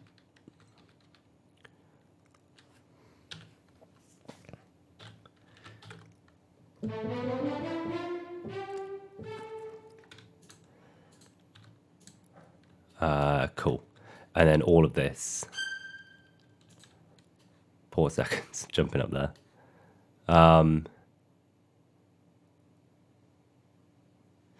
That has kind of cemented it as a second violin, so they're going to have to jump, is the only thing. Yeah,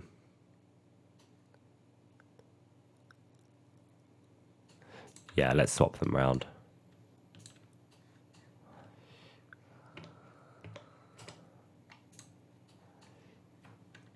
Whoop. Nope. We don't want that to happen then.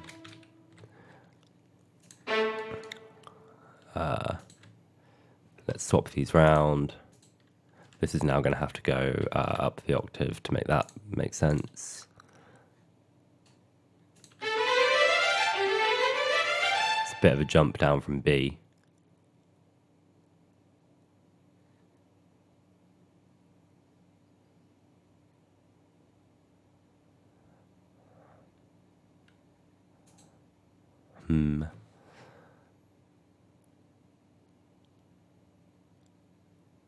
It'd be better to put that there, the octave down, really.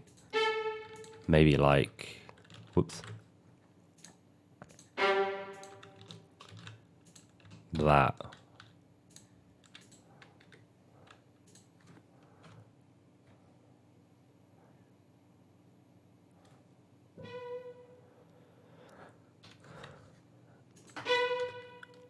Yeah, because then we can have this do that, maybe.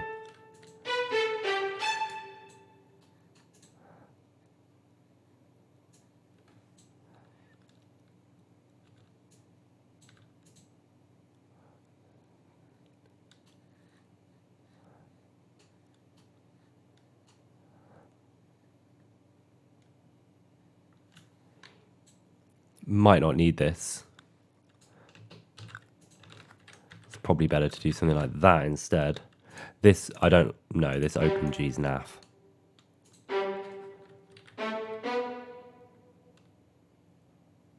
I don't want it to go into a unison G, or do we? Open Gs are terrible. So open Cs on viola.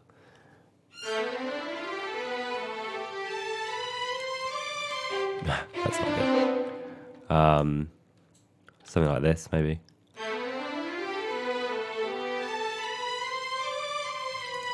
It's so fast that we might not notice it.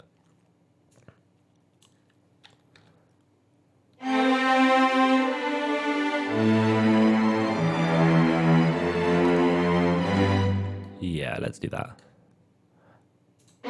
Rather than do a... That's easy enough. This jump again is a little bit...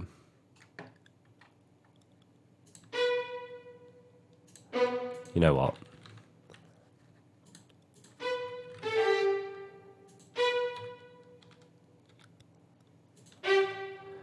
just as I'm always saying, because of the amount of time we have.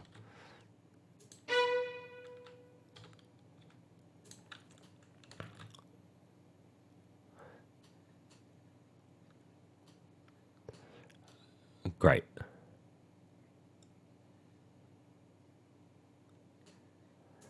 That makes sense now. And then this we can cue. And then we can write play here to make sure they definitely come in. And then we get that kind of mystical vibe. It's still a big scale to do 2 octaves. Maybe I could split it over 2.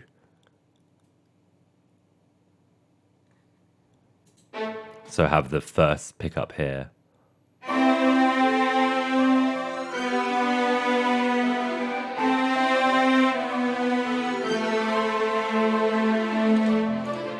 Yeah. Actually, I think the first should come in here. Yeah, changing it all around again.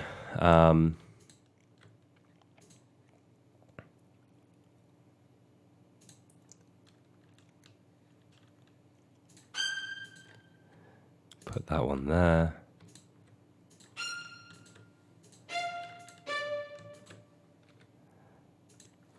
And also, that means a bow to half a bar is going to pop out a bit more, but I actually think it's better with a bow to half a bar anyway, after just hearing it back at the tempo it is.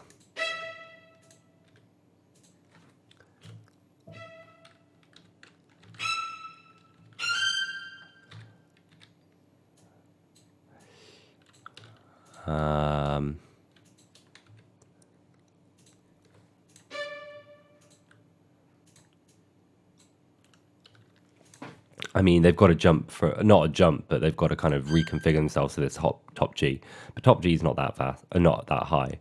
And it's a pretty simple scale. It's the 12th, so it's not going to be the end of the world if they don't pick it up. Cool. And then we can get rid of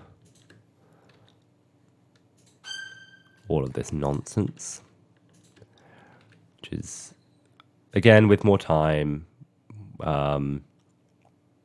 as apparently is my motto.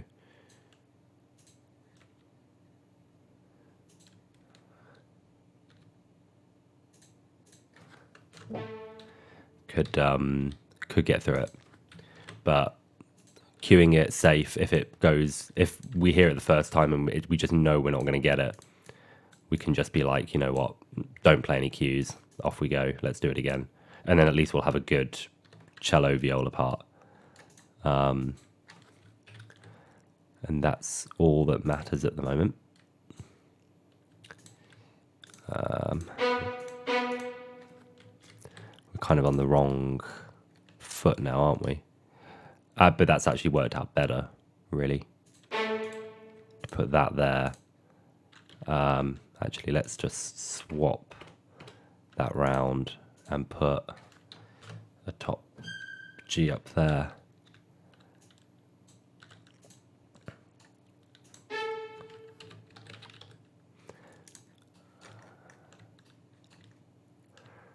That might catch them out a little bit because it's not the same thing as they've been playing.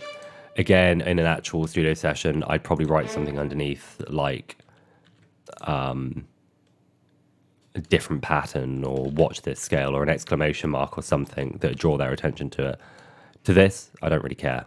As long as they play properly, I'm not too bothered about this pattern.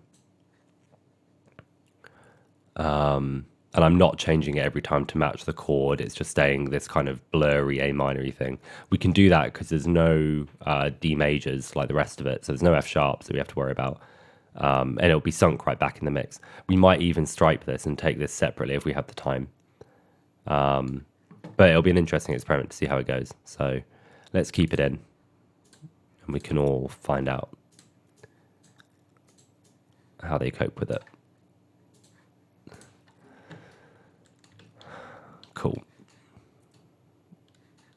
I'm not going to put it in small notes.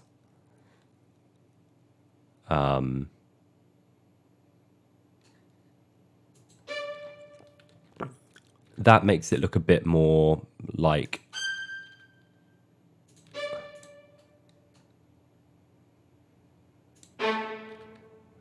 they finish on the right beat, if you know what I mean. Because with the semiquaver, it looks like here, it looks like you kind of just do a 10 tuplet, whatever that's called, deck tuplet, and then you just stop. Whereas this makes it look like you're aiming for this note halfway through the bar. So I think that'll help keep it. I mean, obviously, this note is very clearly on the beat, but I think that helps keep it quite. I mean, I could put an exclamation mark here.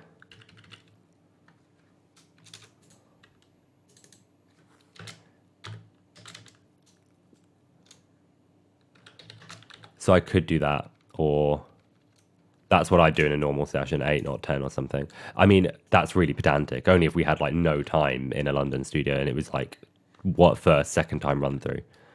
I'm a string player, so I know kind of the stuff that you're going to think through. Wind players, it's a bit different because I'll just see an A and a B and just do blah, blah, and you'll just hear the start and the end note and it'll be a nice run. String players are a bit different because you have to figure out your pan and where you're going to play it and all that. But that makes sense. And then we've got this big bit. And then this cool, which is a bar out still, I think.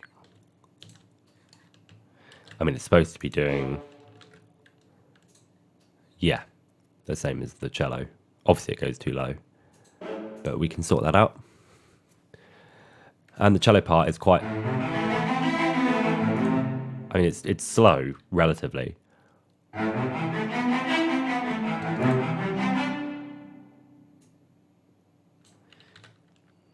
And it'll sound cool.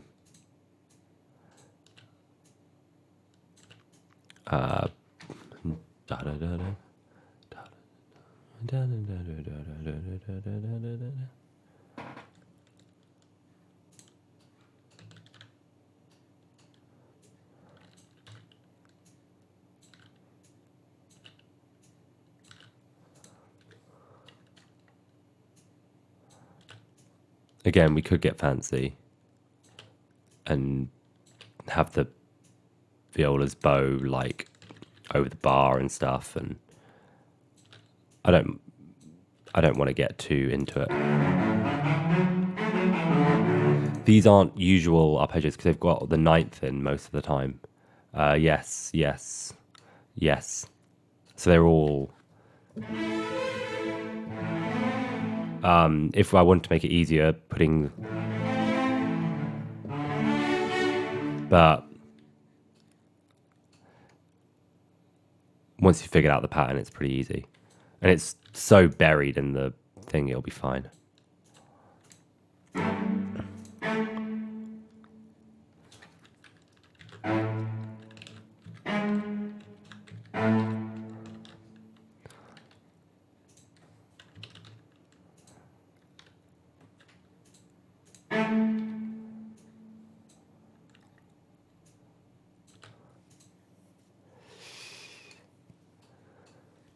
And then we need to figure out what we're going to do for the violas. So I think at the moment they're accidentally playing an octave too low with that, but I don't want them to play the octave up, really. But I also don't want to do stuff like that.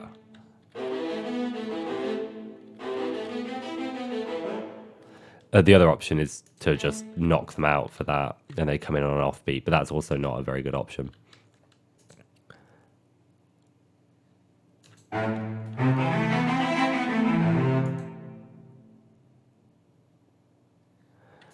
Actually, it's not the worst thing in the world. It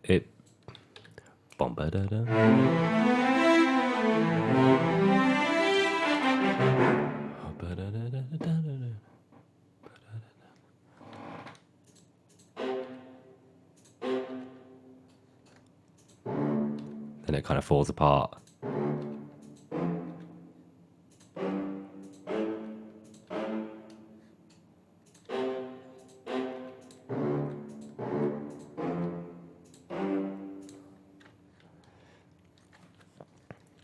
So these can go up the octave, so can these two.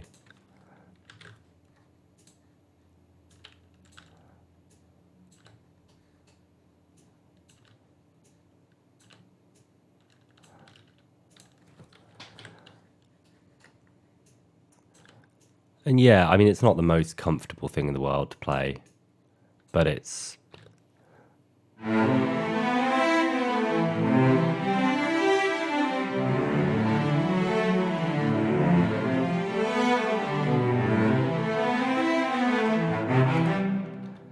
Yeah, but it's totally doable.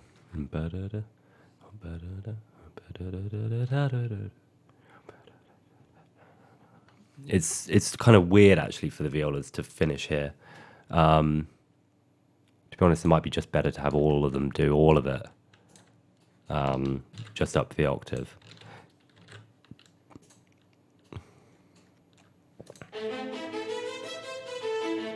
I mean, going up to this E here isn't particularly high. I mean, it's the same as the cello, obviously, just a little bit smaller, so...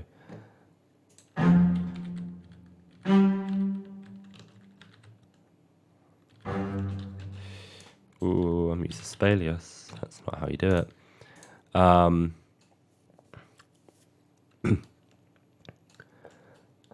Have to have a think about how high we go here. But yeah, I think this pattern is fine. Another option is I could divide each one and have sustains and then have half of them do that. And then if they're all kind of just really messing it up, just ask them to play the sustained part. And have it almost as like an ossia. Another option. I might do that, to be honest. Let's have a look at this. Oh, nice and easy bowing. Just bow to a half a bar.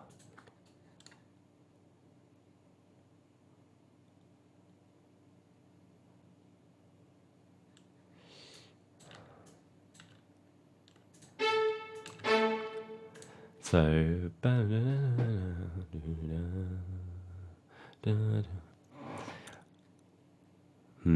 so that should really be in one bow, but there should be an up bow.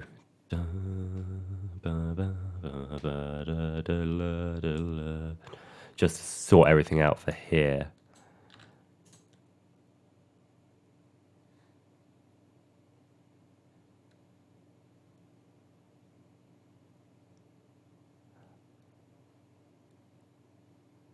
Because you would never do an up bow just on the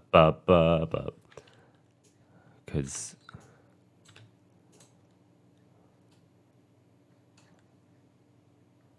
again, with more time practice, Sol G here would be cool. I mean, you wouldn't really play this anywhere other than Sol G. Obviously, you can't play this anywhere other than Sol G, but it'd be a cool dark sound.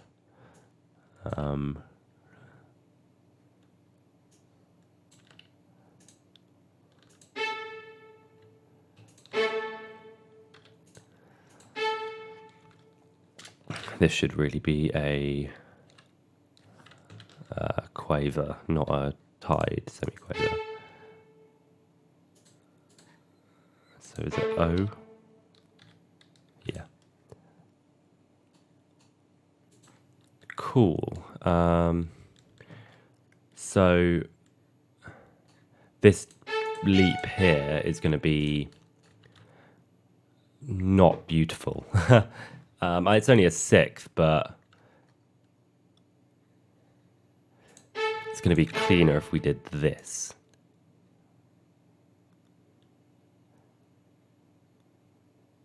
Which I think happens anyway.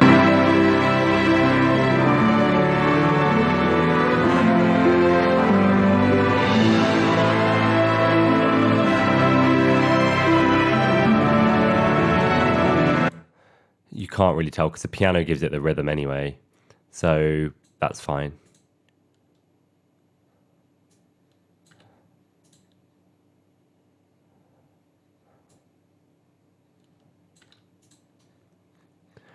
And let's just check the bowing. So up.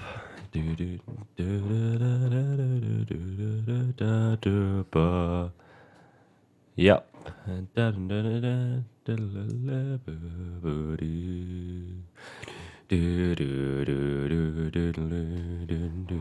So we need an up bow really there.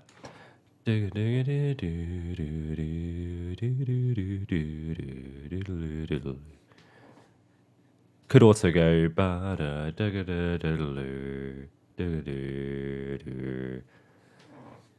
yeah, because rather than slur all these and then have a change there, it's really so it's like two pairs of threes almost, isn't it? That's what the vibe is, which it's not letting me do. No, Dorico, it's not what we want. And then we get an up bow there. So then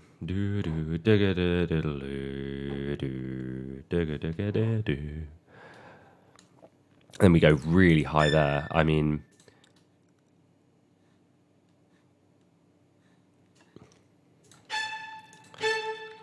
this jump is big. Oh, it's a low G again.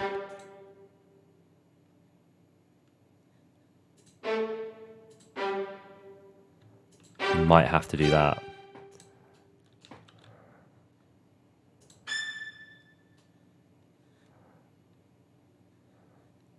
And then here we've got the cellos going to sustains.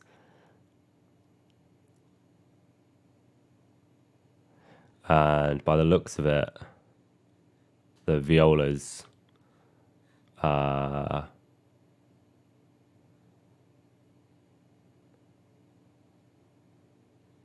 nearly join in.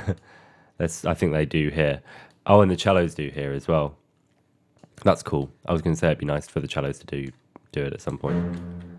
But I did let them. Whoops. So, I mean, really what we want to do... So there's two ways to elicit a down bow here, an up bow halfway through the bar. Could do that and separate it out, but that's not really the phrase. That would end up with an up bow. Another way is to do that, and then on this part of the bar, do that. And ideally, I'd want to, I don't know if I can do it here, but in engrave mode at least. Looking great at the moment.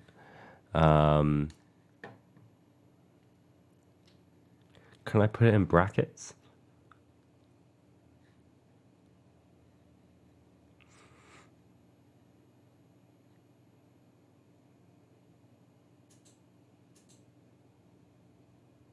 I'm sure I can, and make it editorial, or make a new symbol and put it in brackets.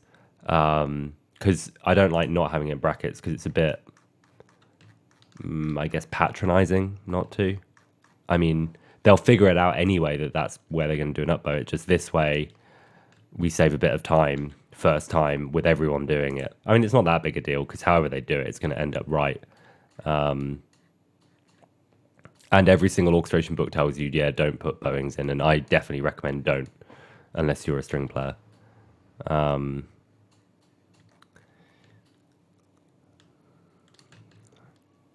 Let's sort this out.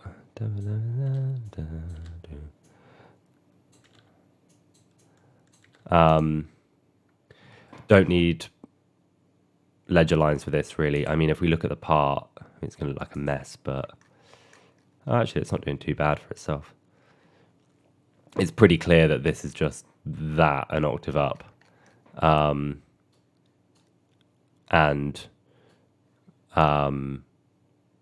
mean, this is high.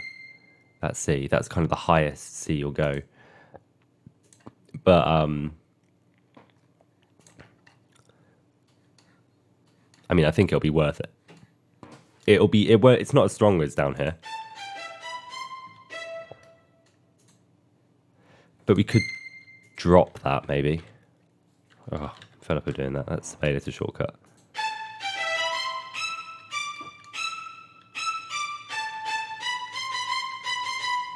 And just keep these down and use the samples to go high here.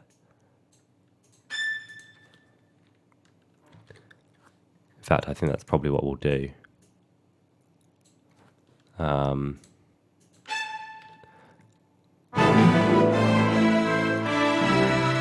Could also go down here.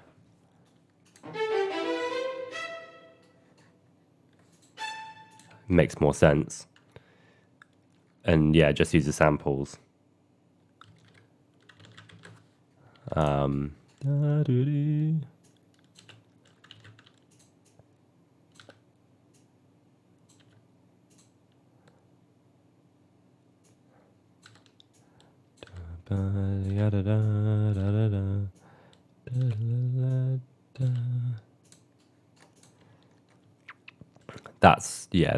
That's high.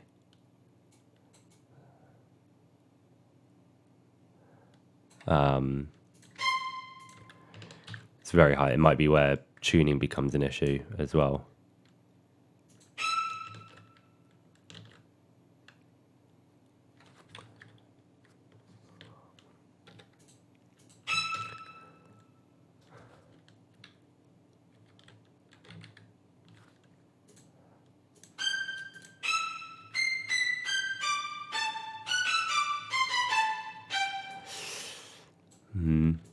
I mean, it is supported down the octave.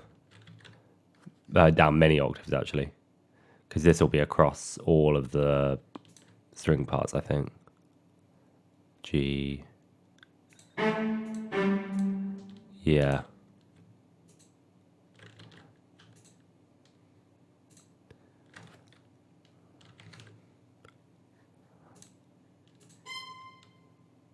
Is that where it was?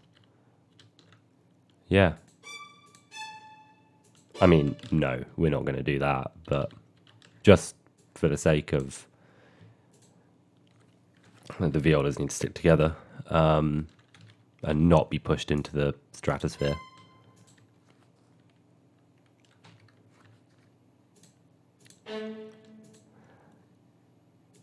You'll get a more powerful sound if everyone's playing in a comfortable range, really.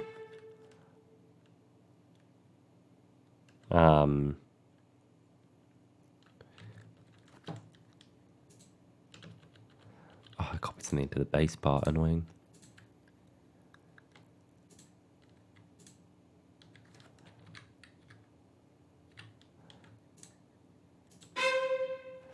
Yeah, that's C's kind of the highest C you want to go on a cello. But if we do that, kind of makes more sense. It does jump around a little bit from what the actual melody is now, but it should work out okay. It's worth noting as well when you do bowings, cellos and basses don't bow the same as upper strings, which I don't think is ever discussed in any orchestration book ever. Like if a bass sees like this first note, this, for example, here will start on an up bow in a viola. This on a bass, you'd start on a down bow. Cello's kind of half and half, depends on the player, but it's, I don't know, it's because on a violin, for example, the string closest to you is the highest string, well, closest to kind of, yeah, your right hand side, whereas on a bass and cello, it's the lowest string. So it kind of reverses all the bowings a little bit. Not always. I mean, some crescendos are done like that, but yeah, it's just something to bear in mind. I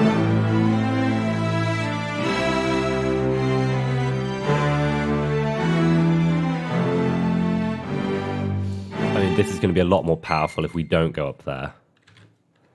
All of that now, as written, is very safe and doable, but it's not the melody.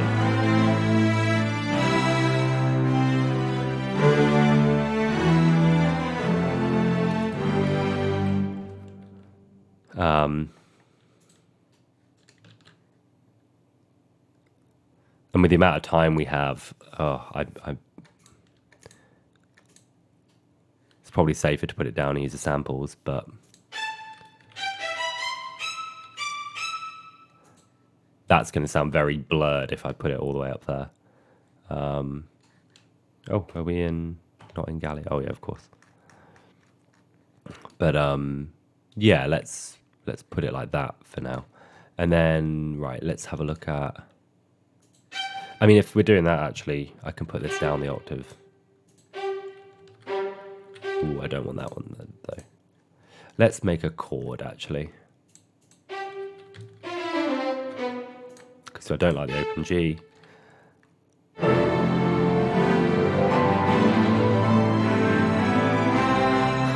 Sounds great.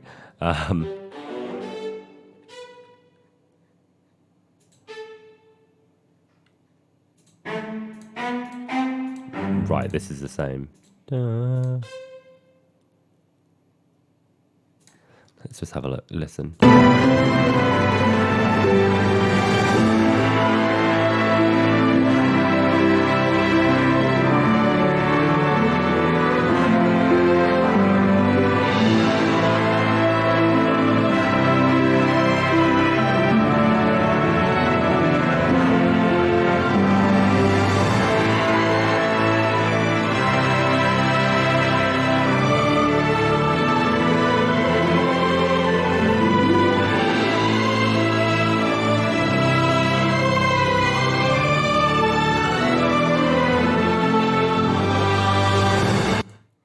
Oh, we have.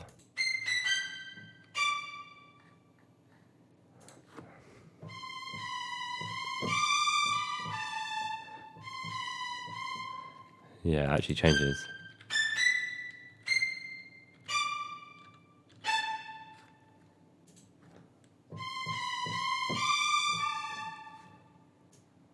I mean, there's no way they can go up to the D there, so let's just...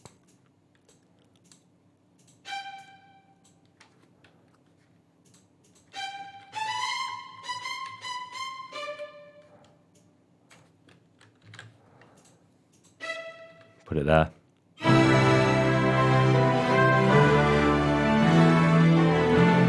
And we'll put the samples in for the really high.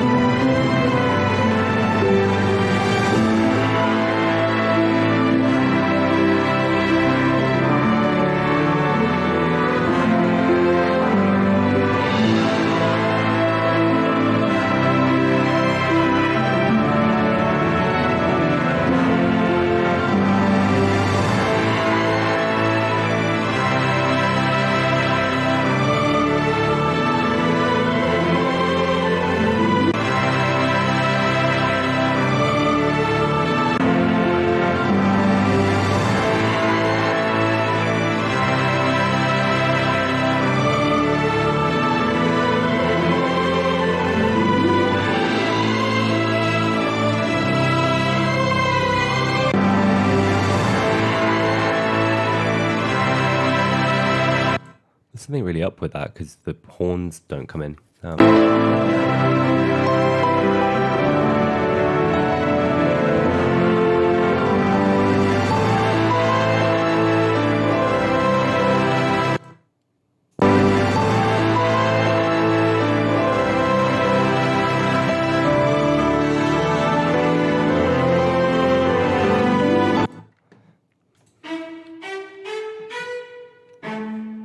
Yeah, so this is important. Let's change that to that.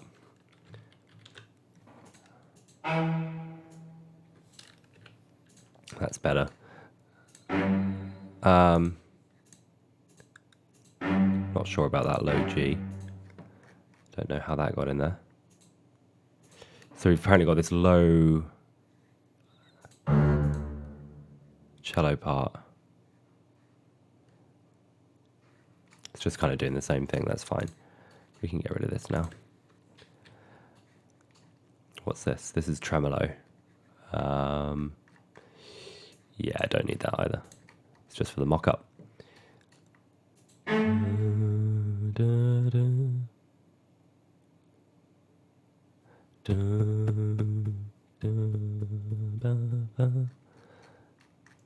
I think this should really be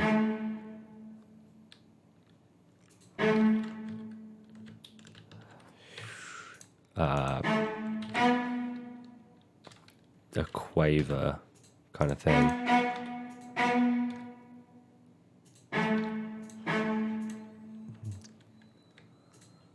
that doing the same thing.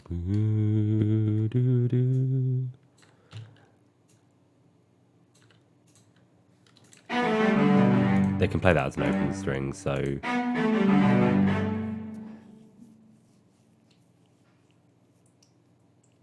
yeah.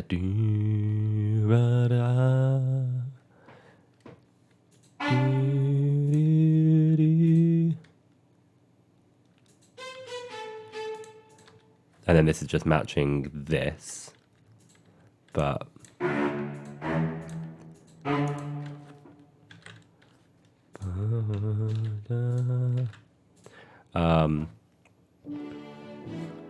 and what are the chords? D major,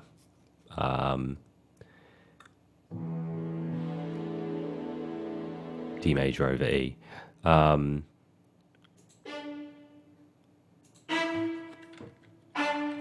So could keep it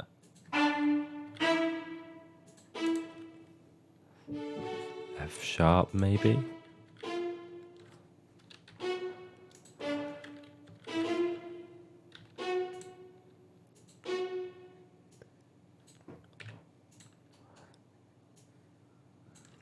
I mean, it would sound a little bit weird, but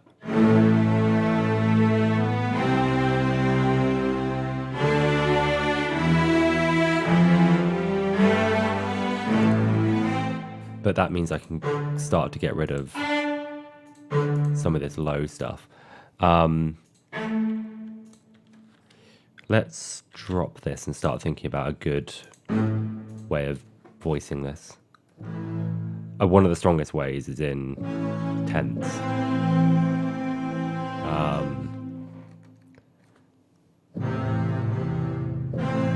Could do this, so A minor.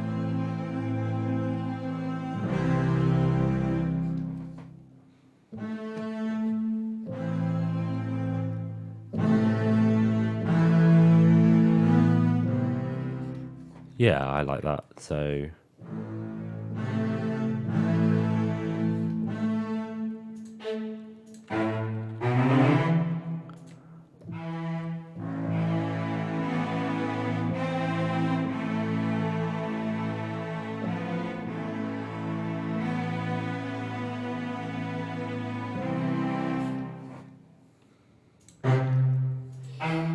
nope.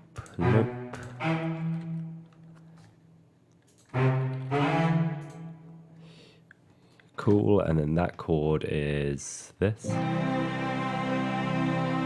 a lot of E in there, not much G, but that's okay.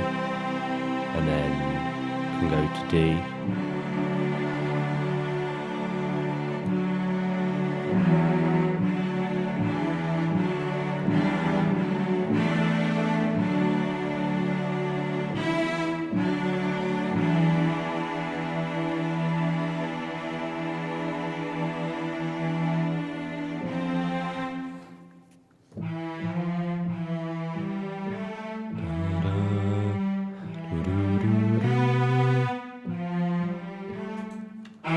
I know this isn't actually, but it needs to be that really.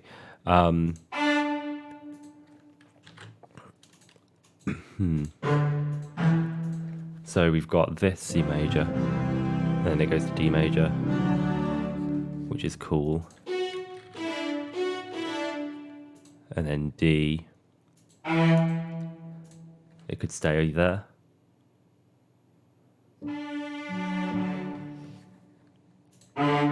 We need that to be an F sharp.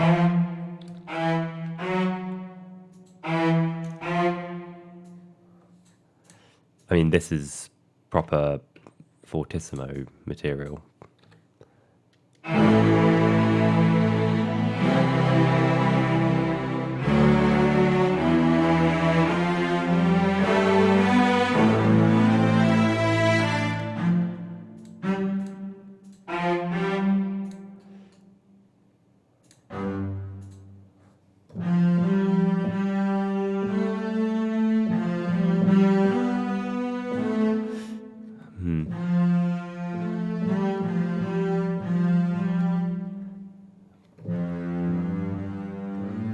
I can't really change too much now, but it would have been cool to have the basses do something joining that.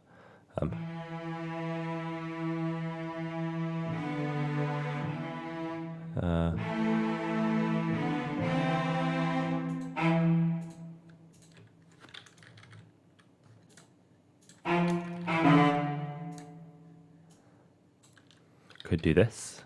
Matt.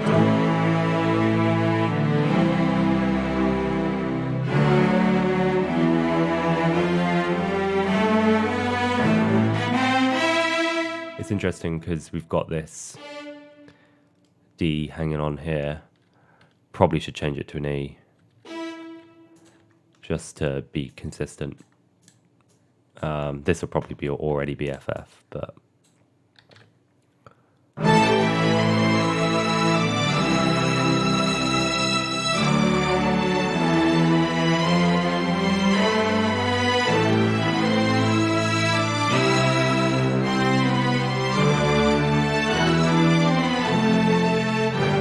let's make sure the bowing matches.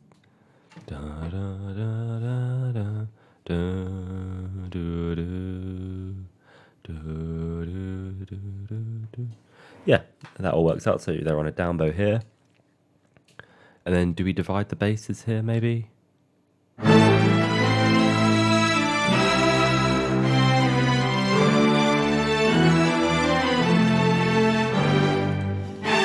I mean, we could drop these down here for the final thing.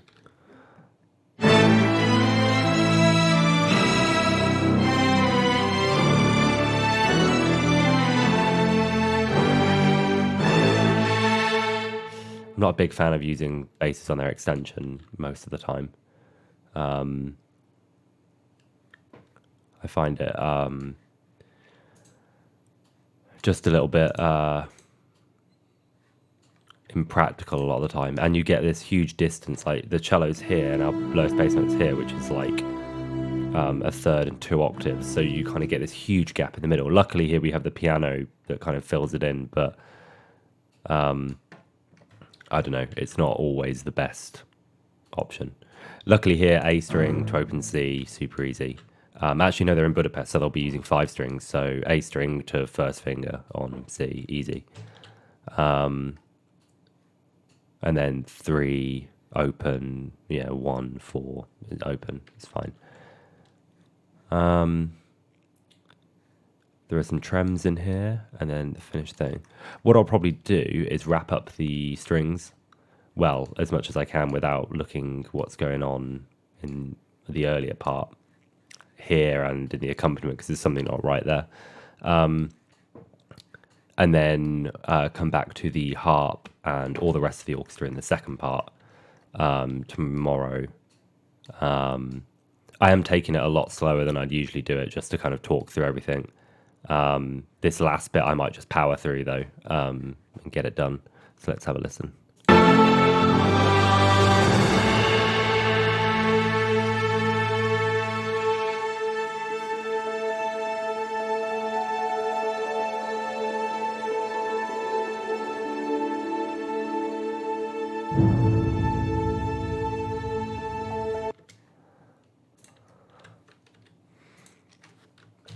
So change this round so the bass pits was here.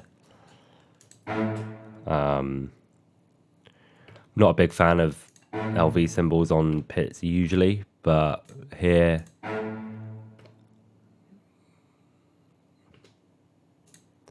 won't do anyone any harm.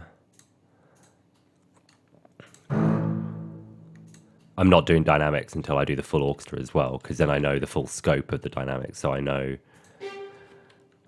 there's nothing worse than kind of doing all the dynamics and then realizing your main section should be one dynamic level higher or lower or something like that. It's just better to do it all in one go, I think.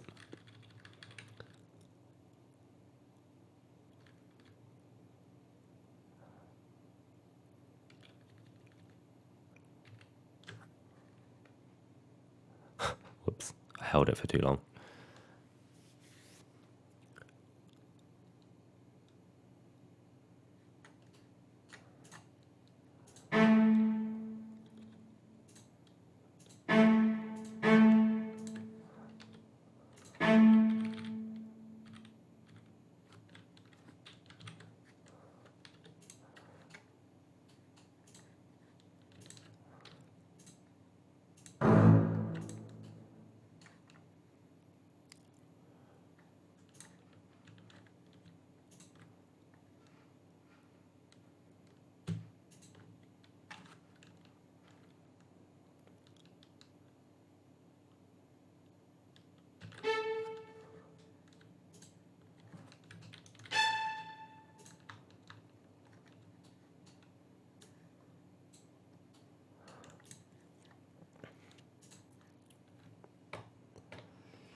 Could possibly also take that out and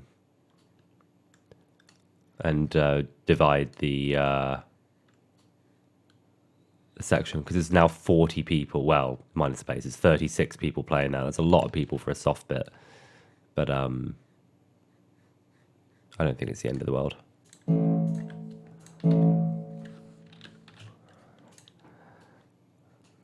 And then this big warm chord at the end.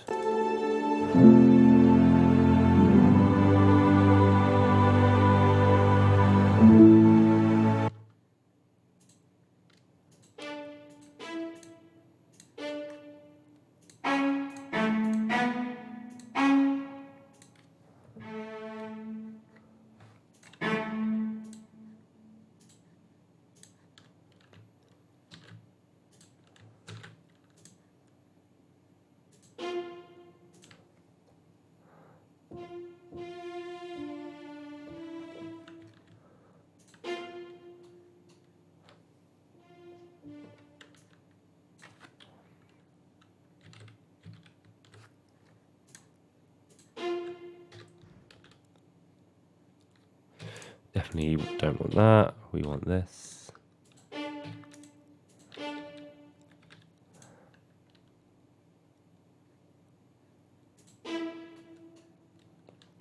I think it's 2 bars, but I'll have to have a check.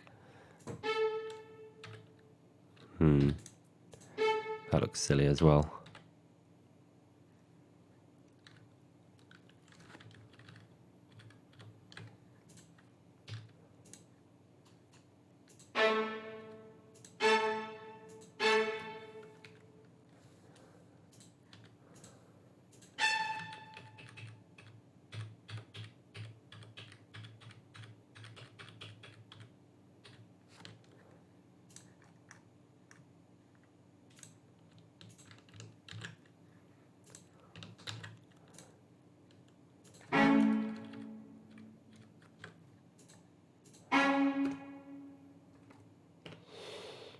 I can just write div on this. It's literally for 1 line. I mean, you don't need to split all the staves.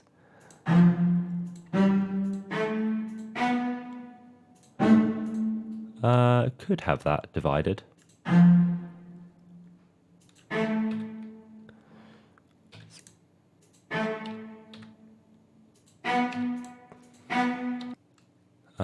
Yeah, the basses wouldn't have any problem playing that.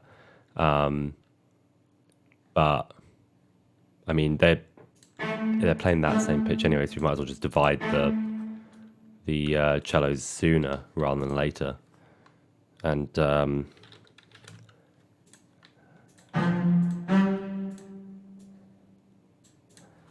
nice and easy. I don't think these need to be in the same bows. I'll have a listen to the tempo, because I know it slows down. Well, it doesn't so bit, obviously it feels like it does.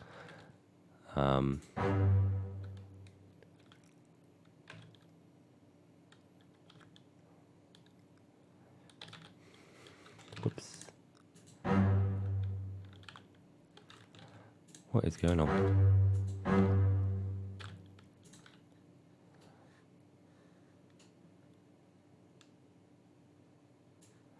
And you kind of get this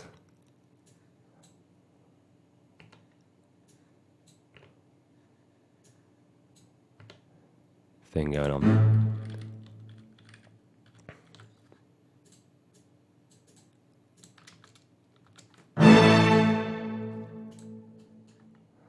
Let's have a listen.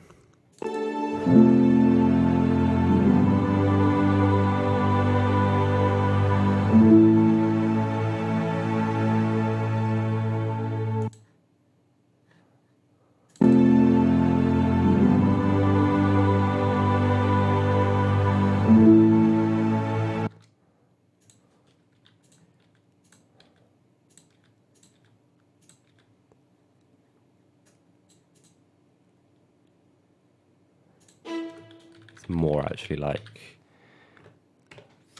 this. How long?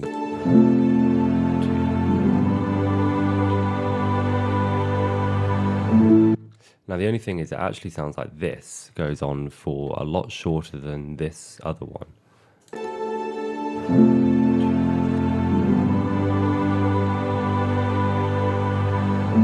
Yeah, it definitely does. So I might just have to change the click there or sort something out when I have a look at it tomorrow.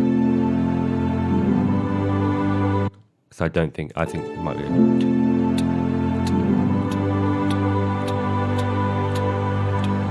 It might be 2 clicks and then 3 on the next. 1, 2, 1, 2, 3, 4, 5, 6, 1.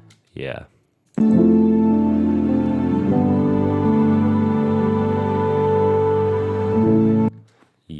Yeah, I think it's... I'll check this against the tempo map, but...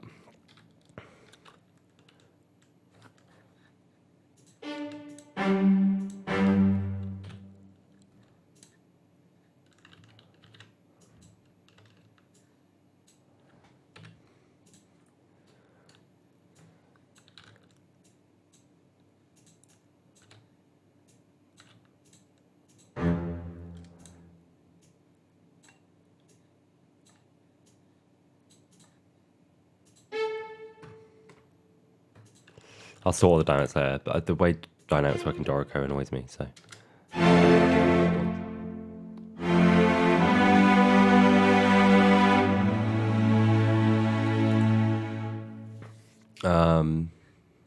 Is that right? Yeah,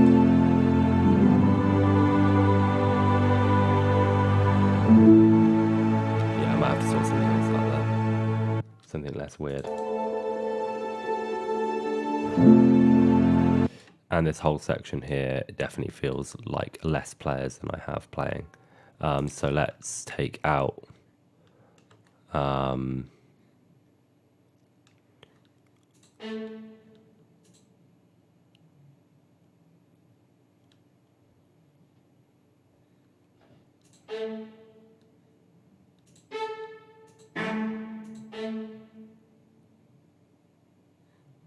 I mean, that's going to thicken it up quite a lot by 8 players, so I can take them out until the end. Why is it doing that? Oh. What? That is bizarre.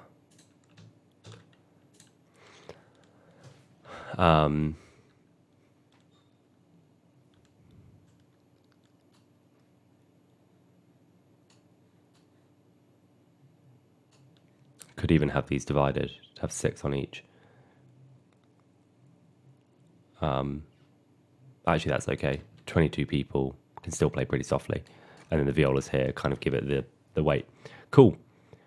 Right, I'm going to wrap that up there for now. Obviously, still a long way to go. So I don't know how long that was because I'm going to cut bits down, but I assume it was about 2 hours, 2.5 hours.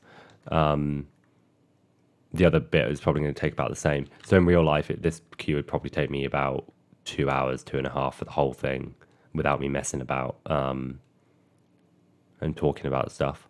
But at least the strings are kind of there.